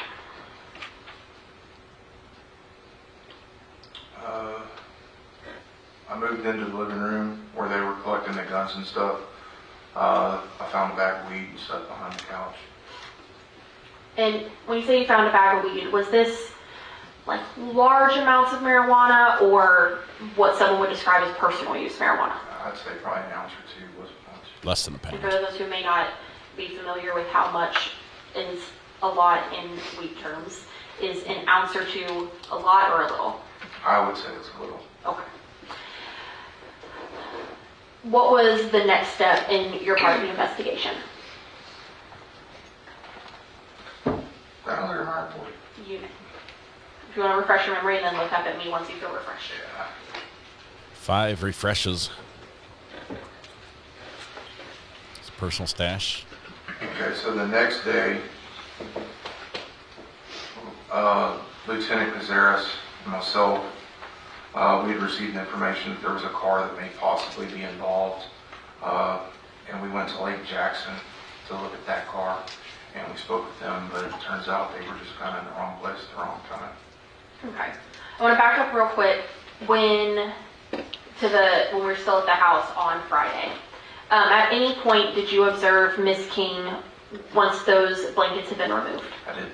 And what, if any, observations did you make?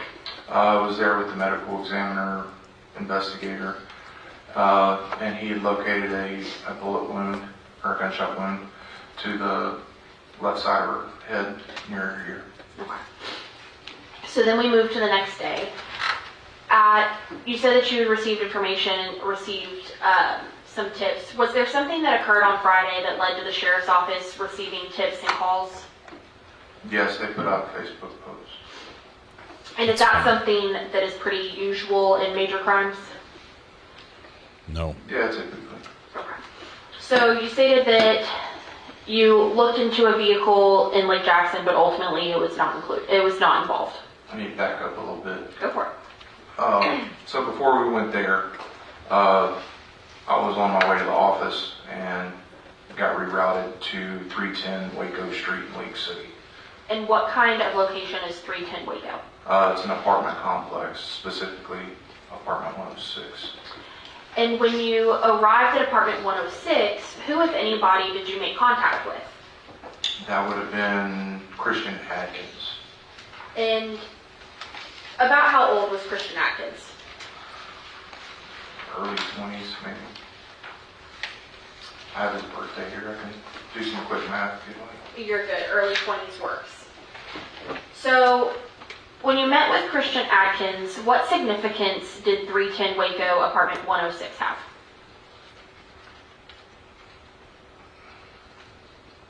Without talking about our conversation, Christian was in possession of some firearms, some hair dye, some hair, and a bunch of clothes that Tara and Uriah had left behind. So Tara and Uriah had been at that location? Correct. And so when you arrived at that location, what did you see, or how, let me back up. Was Christian cooperating with you? Absolutely. Your Honor, may I approach the exhibits? Yes. While they do that, hold on just one second. Let me see. I'm pretty sure we're like done.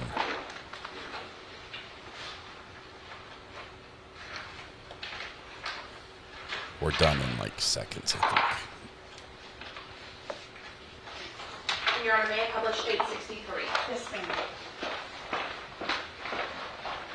So close. All right, Detective Bernard, can you tell us what we're looking at here? That is a consent to search the residence at 310 Waco. And who gave Here that does consent count, to yes. that location?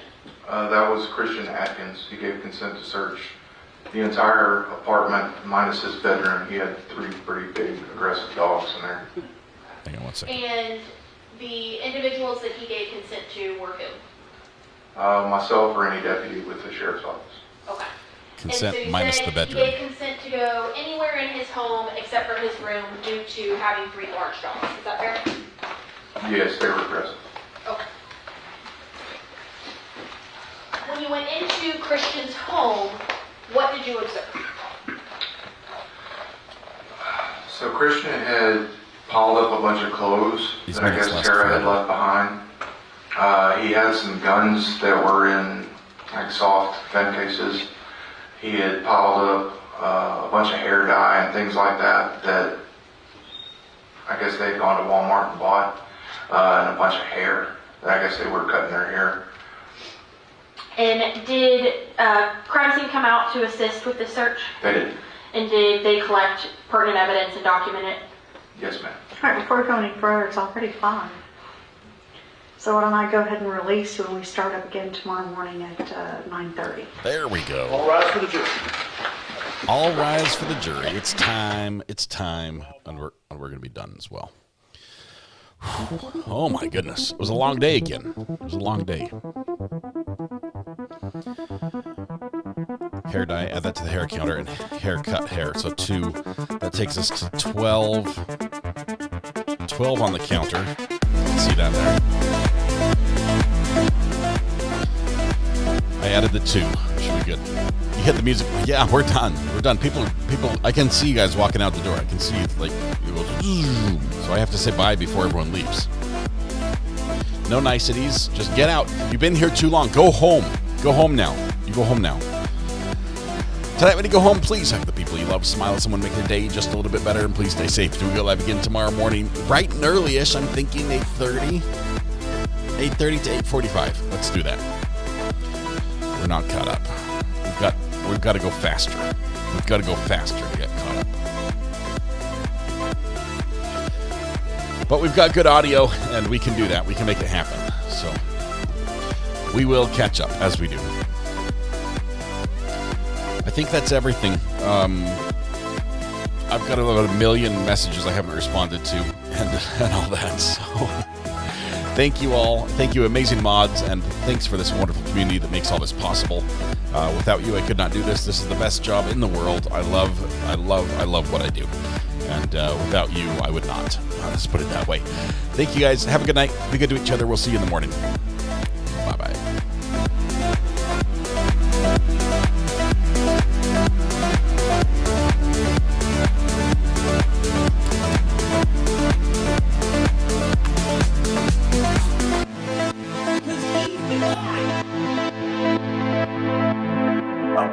I think I'm about to catch a whooping. I got a stubby little pencil.